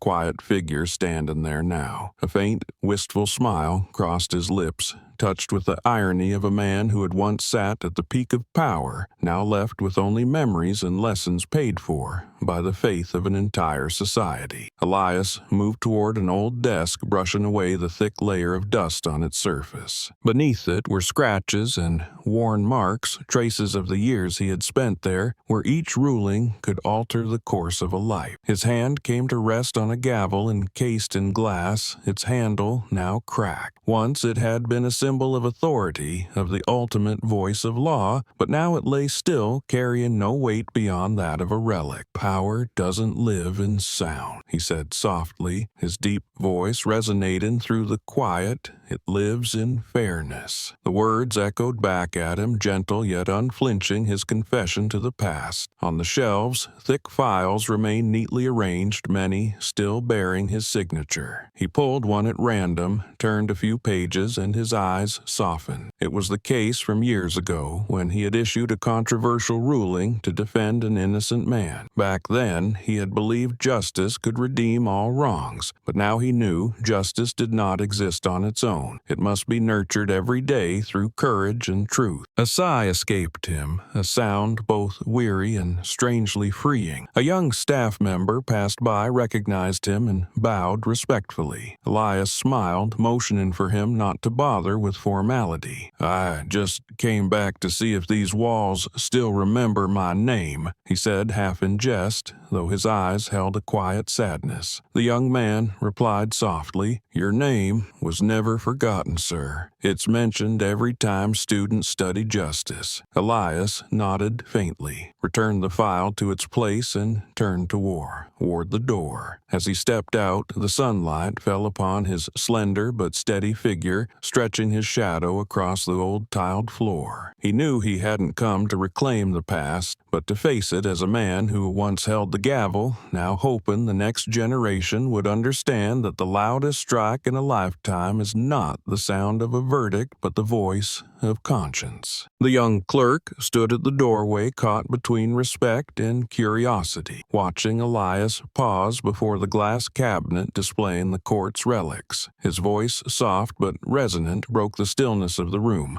"Do you regret it, sir?" Elias turned slightly, the light from the window casting half his face in gold, accentuating the deep lines at the corners of his eyes. He didn't answer right away. His gaze moved from the cracked wooden gavel to the portraits of his former colleagues, the ones who had once argued beside him, who had believed justice would always prevail. At last, he smiled, a faint, weary smile, tinged with acceptance. "No," he said quietly, his tone calm and steady. "I only regret that I stayed silent for too long." The words dropped into the hush like a stone striking water rippling through the still air. The young man hesitated, then asked, silent about what Sir Elias walked slowly to the window, brushing aside the old curtain. Sunlight spilled in, brightening the room, making the dust shimmer like tiny sparks. "Because I thought justice could defend bad itself," he said, "but it never does. It needs people willing to stand, to speak, to stop the hands that try to strangle it. The day I left the bench, I believed I'd done enough, but perhaps I left too soon while silence was still mistaken for neutrality." The clerk listened intently, his face gradually turning solemn. Elias went on, his voice low and firm. "Silence is the most dangerous thing in justice. It gives wrongdoing a place to hide and makes what's right ask permission to exist. When we don't speak, we've already chosen a side, even if we think we're standing in the middle." He paused, eyes distant, looking out at the square before the courthouse, the same place where thousands had gathered the day he was handcuffed. "I used to think a just ruling was enough, but sometimes silence itself is guilty." The young man bowed his head, his voice faint. "But because of you, people are talking now about justice, about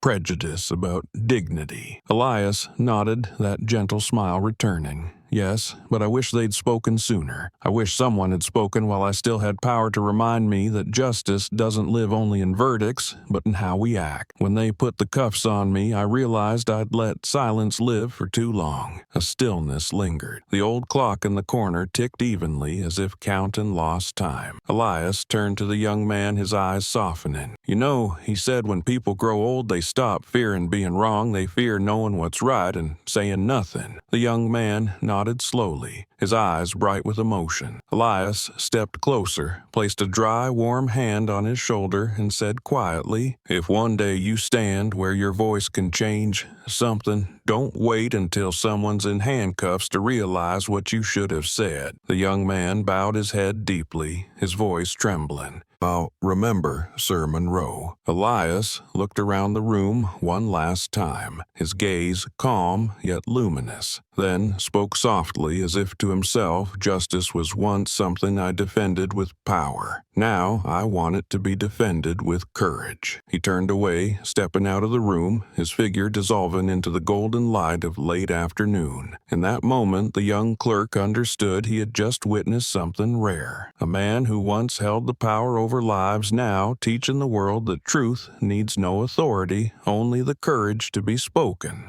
That evening, the live talk show, Voice of the People, aired nationwide, drawing millions of viewers. On stage, the lights dimmed softly as the host introduced the special guest, former officer Dalton. He walked out in a simple suit, his steps quiet, his shoulders heavy as though carrying the weight of his past. The audience applauded, not loudly, but with quiet recognition, as if signaling their readiness to listen. When he sat down, the host asked, "Why did you decide to appear tonight?" Dalton lifted his gaze, his voice low and rough as breaking free from months of silence. "Because I need to say what I've kept quiet for too long. I was afraid, and fear made me wrong." The room went completely still. Dalton drew a deep breath, then continued. "That day, I could have stopped it. I knew what Briggs did was wrong, but I stood still because I was afraid of being seen as disloyal, afraid of losing the position I thought was my honor. But honor doesn't live in a badge. It lives in the courage I lost." The camera panned across the audience. A few people nodded, some wiped away tears. He clasped his hands together, speaking slowly. "I once thought silence was neutrality. Now I know silence is choosing a side. I'm not proud of that. But tonight I'm here to say this: justice needs a voice,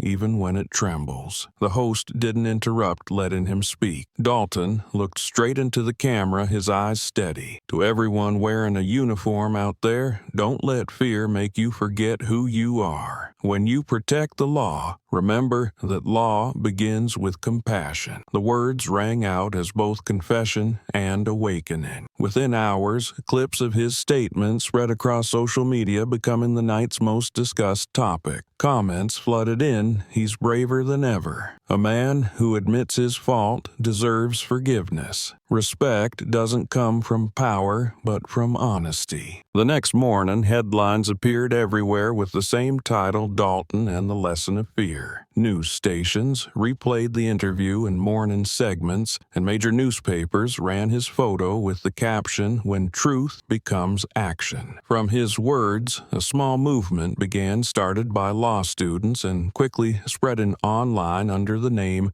#RespectFirst. Images and messages filled feeds across the country. "Start with respect. Before being an officer, be human. Don't let fear defeat what's right." In schools, teachers quoted Dalton's words in their lessons on social ethics. In police departments, the slogan, "Respect First," was written across training boards. One newspaper remarked, "If Elias Monroe was the man who lit the flame, then Dalton is the one who kept it alive." As for Dalton himself, after the talk show, he left the studio in silence, walking through the crowd without cheers yet. In the eyes that followed him, there was no judgment anymore, only a quiet respect. He smiled, lifted his head toward the night sky, where the city lights shimmered faintly. Perhaps, for the first time after everything, he felt at peace, because at last he had found the courage to speak what was right. After the talk show that shook public opinion, Dalton's name reappeared in thousands of articles while Briggs disappeared from view. He left Jefferson, sold the small apartment where his medal once hung, a medal he no longer dared to look at. No one knew where he went, though. Some said they'd seen him in a coastal town working quietly in a car repair shop. Each morning he woke before dawn, opened the doors for customers, and worked in silence. The hands that once tightened handcuffs were now rough with grease and sunlight. Sometimes, when the faint sound of a police siren drifted from afar,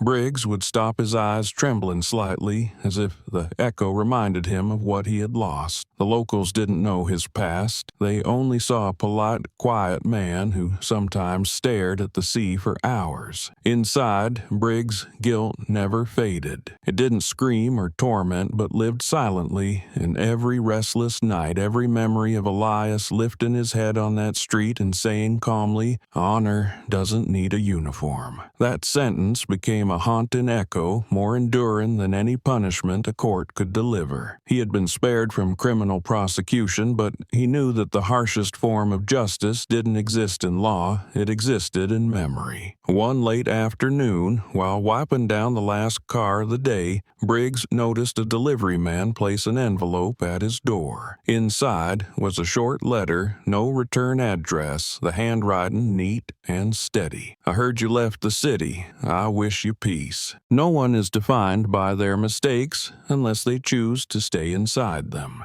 E. Monroe. Briggs read the last line again and again, then folded the letter, his hands trembling slightly. He didn't know how Elias had found him, but the man was still the same, still able to see the best in others even when they had buried it themselves. Briggs placed the letter in a drawer unlocked so he could take it out from time to time as a quiet reminder that while the past cannot be erased, a person can still choose to rise beyond it. From that day on, Briggs began to change in small ways. He spent time teaching neighborhood kids how to fix bicycles and sometimes helped the elderly carry groceries. People said he was kind and gentle, though quiet, and he felt lighter doing small good deeds, not for recognition, but to redeem the trust he had once betrayed. Each evening, he walked to the shore watching the waves crash, thinking of Elias's aged yet resolute face. No one is defined by their mistakes. The words blended into the sea breeze, threading through each breath like a silent forgiveness carried from afar. Across the city, Elias sat in his old study reading the news about the #RespectFirst movement still spreading. When asked about Briggs, he simply replied, "I don't wish for anyone to stay fallen beneath their guilt. If they can feel shame, then they've already begun to change." His voice was calm, his eyes kind, yet within them lay a deep faith in redemption. He understood that justice did not end in the courtroom, but lived on in the souls brave enough to face their own darkness. And somewhere by the salt-lined coast, Briggs was quietly learning how to begin again, not to forget the past, but to be worthy of the forgiveness Elias Monroe had given him.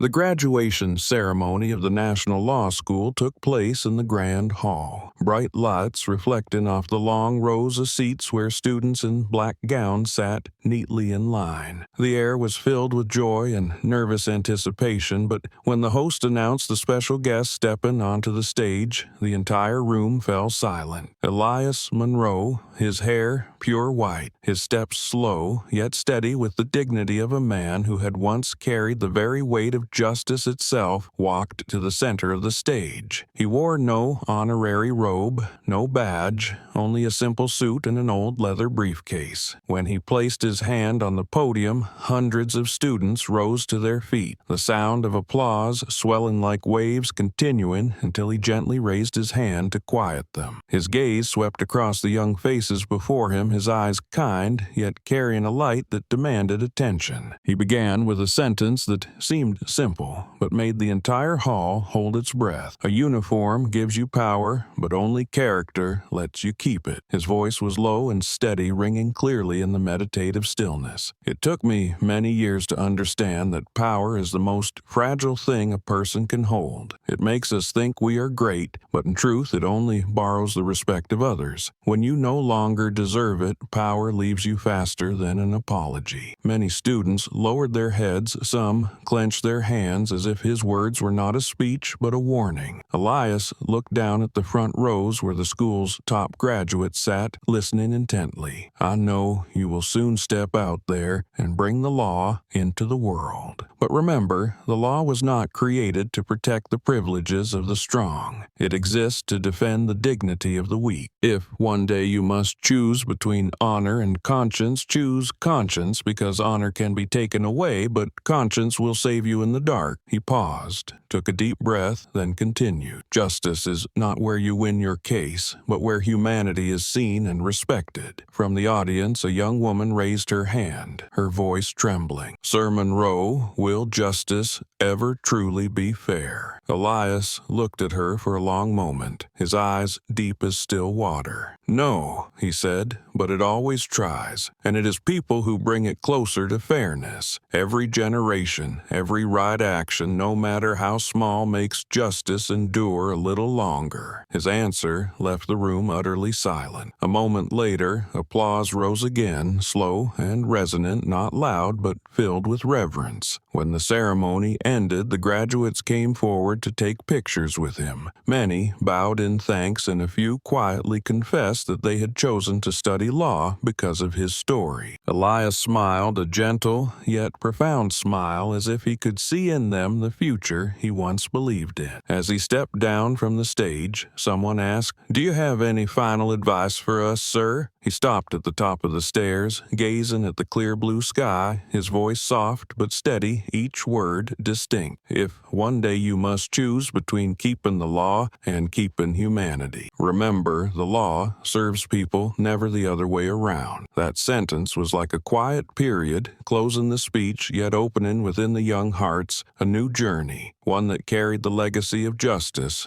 where character would remain the only true foundation of power. Applause rose like a wave rippling across the hall, echoing from the front rows to the farthest wall. The new graduates stood, their black gowns swaying in the air, creating a scene both solemn and moving. Some shed tears, others simply nodded, and a few clutched their diplomas tightly, as if making a silent promise not to tarnish what Elias had just reminded them of. The light shone across his face, and in his eyes no longer glimmered the sternness of a judge, but the warmth of a teacher, one who had seen both the fragility and the rebirth of justice. The applause went on no longer as a ritual of honor, but as a quiet vow that from that day forward, everyone in that room would carry a piece of his legacy into the world. In the last row, Dalton sat still, his head bowed, hands clasped on his lap. The light brushed gently against his cheek, revealing a face marked by the long months of redemption. He didn't clap or speak, but in his tear-filled eyes and faint nod lay a wordless gratitude. He looked up at the stage where Elias smiled amid the crowd's cheers, and inside him rose a strange feeling as though everything had come to an end, yet also begun anew. He remembered the day he bowed his head before the camera's voice,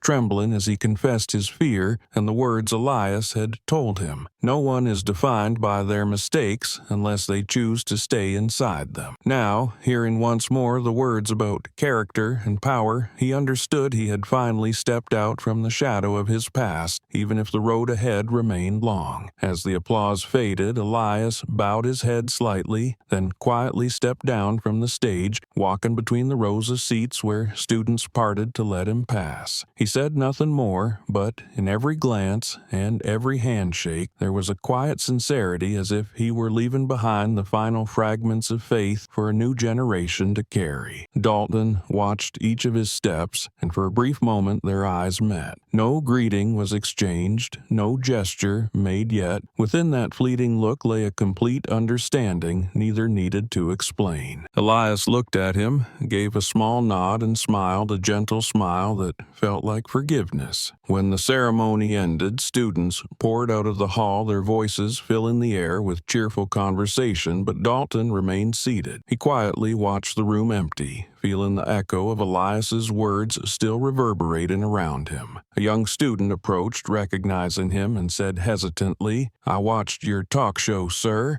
Because of you, I chose to study law." Dalton smiled faintly and replied softly, "Then do it better than I did." The student nodded, then walked away, leaving him alone among the empty rows, his heart lighter than it had been in years. Outside, Elias stepped into the courtyard, the late afternoon sun pouring down, illuminating the wide space where black gowns shimmered like 1,000 wings about to take flight. And at the far end of the hall, Dalton still sat quietly, his head bowed, but for the first time in many years there was no shadow of guilt in his eyes, only a calmness that could finally be called redemption fulfilled. That morning on Jefferson Street was strangely beautiful, as if time itself had turned back to the first day of everything. Golden sunlight poured over the dew-damp pavement, glistening as if freshly polished. The rows of trees along the sidewalk swayed gently in the early breeze, and the smell of coffee from morning roast drifted through the air, soft and warm. Elias Monroe walked slowly along the curb, his dark coat resting on his shoulders, his frame thin but still steady, carrying the quiet strength of someone who had weathered many storms. He stopped in front of the old cafe, the very place that years ago had witnessed the chaos that forced an entire city to face itself. Now, everything was impossibly calm. No shouting, no contemptuous stares, only the faint clinking of cups and the scent of pastries wafting from an open window. He smiled, faintly, a gentle, tired smile, as if offering it to a memory that had finally receded. Behind the counter, a young barista, barely in his 20s, looked up from wiping the counter and froze for a moment before recognition dawned. Mr. Monroe, Elias, nodded, his voice slow and even. "It's been a long time since I came back here." The young man smiled and poured him a cup of cappuccino, the milk froth so smooth the sunlight reflected off it in a soft ivory glow. "We still tell each other stories about that morning," he said, his tone not one of pride, but of remembrance, a quiet acknowledgement that Jefferson had once been wrong and he had learned to make it right. Elias lifted the cup, the warmth spreading through his hands, and inhaled. The familiar aroma stirred his memory, but this time the recollection no longer cut cold. It softened, mellowed by the warmth of forgiveness. On the street, a few elderly people walked their dogs. A few students chatted as they passed, and from time to time someone looked at him and nodded, their eyes filled with respect. Elias returned each gesture with a quiet smile, not out of pride, but out of peace, the kind of peace that only comes when a man knows he has fulfilled his duty as a witness. A bus bell rang at the corner, mingling with the chirping of birds, forming a simple, complete melody. He realized that the very place which had once hurt him the most had now become the place that made him believe justice, however slow, would always find its way home. A middle-aged woman passed by and paused to greet him. "Mr. Monroe, thank you for everything." Elias inclined his head, his voice kind. "Don't thank me, thank today, because it's different." The woman smiled and went on her way, while he remained seated, his eyes following the flow of people, his heart filled with a feeling he now finally understood, the stillness of a justice that had touched the human heart. He took the last sip of his coffee, the taste lightly bitter, yet sweet at the finish, like the final note of a long journey where tears, mistakes, and forgiveness had all become one. When he stood up, the sun had climbed higher, its light spilling bright across Jefferson Street. A child ran past laughing, and his small shadow crossed the long one cast by Elias on the sunlit pavement. Elias smiled, watching him go, the wind brushing through his hair, soft as a greeting from the past. The clean air, the bird song, the warm scent of coffee together, they formed a perfect melody, closing a story long gone. In that moment, justice was no longer a symbol, but a living breath within every person, within every peaceful morning on Jefferson Street, a place that had once been a wound, now turned into the smile of awakening. Elias left morning roast as sunlight spread fully over Jefferson Street, the glistening rays on the damp pavement making the street look as though it were covered by a thin sheet of glass. He stopped by the stone bench under the old maple, the very place he had once sat waiting for a friend, the beginning of all the turmoil and the awakening of a city. From his coat, he pulled out a copy of the Jefferson Daily, that morning's edition, its front page bearing his photo, and the headline, "Elias Monroe, the man who made justice look back at itself." Elias smiled faintly, flipped through a few pages, and paused on a short piece by a young law student. Justice does not live in verdicts, but in how people treat one another. He read slowly, then folded the paper and placed it on the bench, his hand trembling slightly as he smoothed its edge. Sunlight fell across his face, and even his wrinkles seemed to smile. "Justice doesn't retire," he said softly, but clearly, as if leaving a message for himself and for every generation still walking ahead. A gentle breeze passed, lifting the corner of the newspaper, so the words showed again like a promise left in the heart of the city. A few people walked by, recognizing him, nodding slightly. No one spoke, but in their eyes lingered a respect words could not express. Elias stood still for a moment, then turned to look down the now busier street where sunlight touched the rooftops and glinted on the glass of passing cars, everything vivid and alive. This was the same city he had seen in its darkest hour, now reborn through grace. He could feel its breath, hear the murmur of life, and knew that this place had finally learned what he had hoped it would, that justice does not only exist in the law, but in the daily choices people make between right and wrong, between silence and the courage to speak. Elias began to walk slowly, each step blending into the city's rhythm, into the rush of people, the hum of engines, the laughter flowing past him. The wind caught the newspaper from the bench, turning its front page upward, and the words,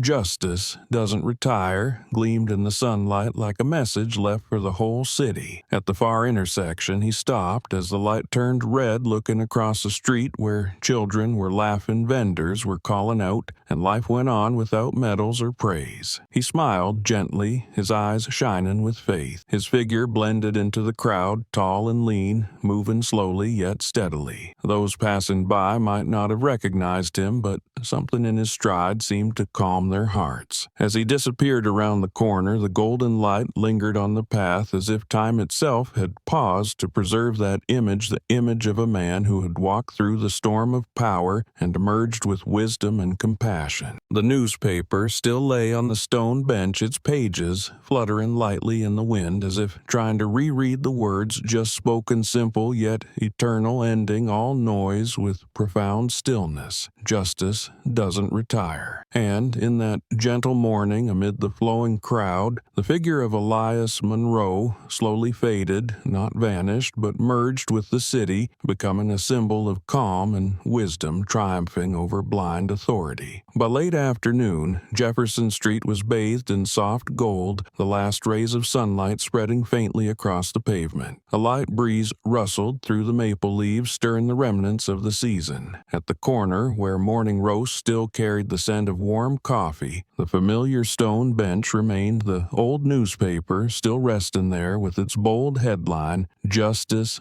doesn't retire." That phrase, which seemed at first like a quiet reflection, had become the manifesto of an era, a time when justice was redefined through compassion, courage, and the dignity of those who had once stood on opposite sides of the line. The story began on an ordinary morning when an elderly black man, Elias Monroe, stood under the cafe awning waiting for a friend. He said nothing, did nothing wrong, yet became the target of contempt. Two police officers, Briggs and Dalton, pulled over, suspecting him of loitering without cause. In the harsh glare of morning light, arrogance dressed in authority shattered the peace of Jefferson Street. The condescending stares, the sharp commands, the cold steel cuffs closing around aged wrists, all of it seemed like a small incident, but it opened a vast conversation between humanity and conscience. When Briggs barked orders, when Dalton hesitated, and when Elias answered calmly, saying, "I'm just waiting for justice," no one knew that moment would ignite a reckoning powerful enough to shake a nation. A phone camera captured the entire scene. Within hours, the video, titled "Police Arrest Elderly Black Man for Standing," spread across social media. Elias's quiet remark, "Funny. Google me," became a challenge to history because when people searched the name, they discovered he had once been the Chief Justice of the United States Supreme Court. The storm of public outrage erupted. The country saw in that incident not merely misconduct by two officers, but a mirror reflecting a deeper sickness, the arrogance of power stripped of humanity. Briggs became the emblem of blind authority, while Elias, with his calm smile and steady gaze, made people realize that justice needs no shout, only the unshakable strength of dignity. After that shock came a chain reaction. The video led to a full-scale investigation exposing misconduct and revealing cracks long hidden within the system. The story didn't end in outrage. It grew into a social movement about respect and professional ethics. Lessons were rewritten in law schools, and discussions about human dignity began inside police stations. Briggs was dismissed. Dalton demoted, yet both became living proof of remorse and change. courage. Dalton spoke before millions on live television. I was afraid, and fear made me wrong. His words were not just a confession, but the spark that ignited the hashtag Respect First movement. Respect first. Meanwhile, Briggs, once the embodiment of arrogance, chose to leave the city, living quietly in a coastal town, carrying his guilt like luggage. One day, he received a short letter from Elias. No one is defined by their mistakes unless they choose to stay in them. From then on, he began to atone through small acts, teaching children to fix bikes, helping the elderly live in, as if every day were a chance to begin again. Elias, after it all, never called himself a hero. When invited to speak at the National Law School commencement, he told the new generation of those sworn to uphold the law, uniforms give you power, but character keeps it. It wasn't a lecture, but the distilled truth of a lifetime. He knew the world couldn't change overnight, but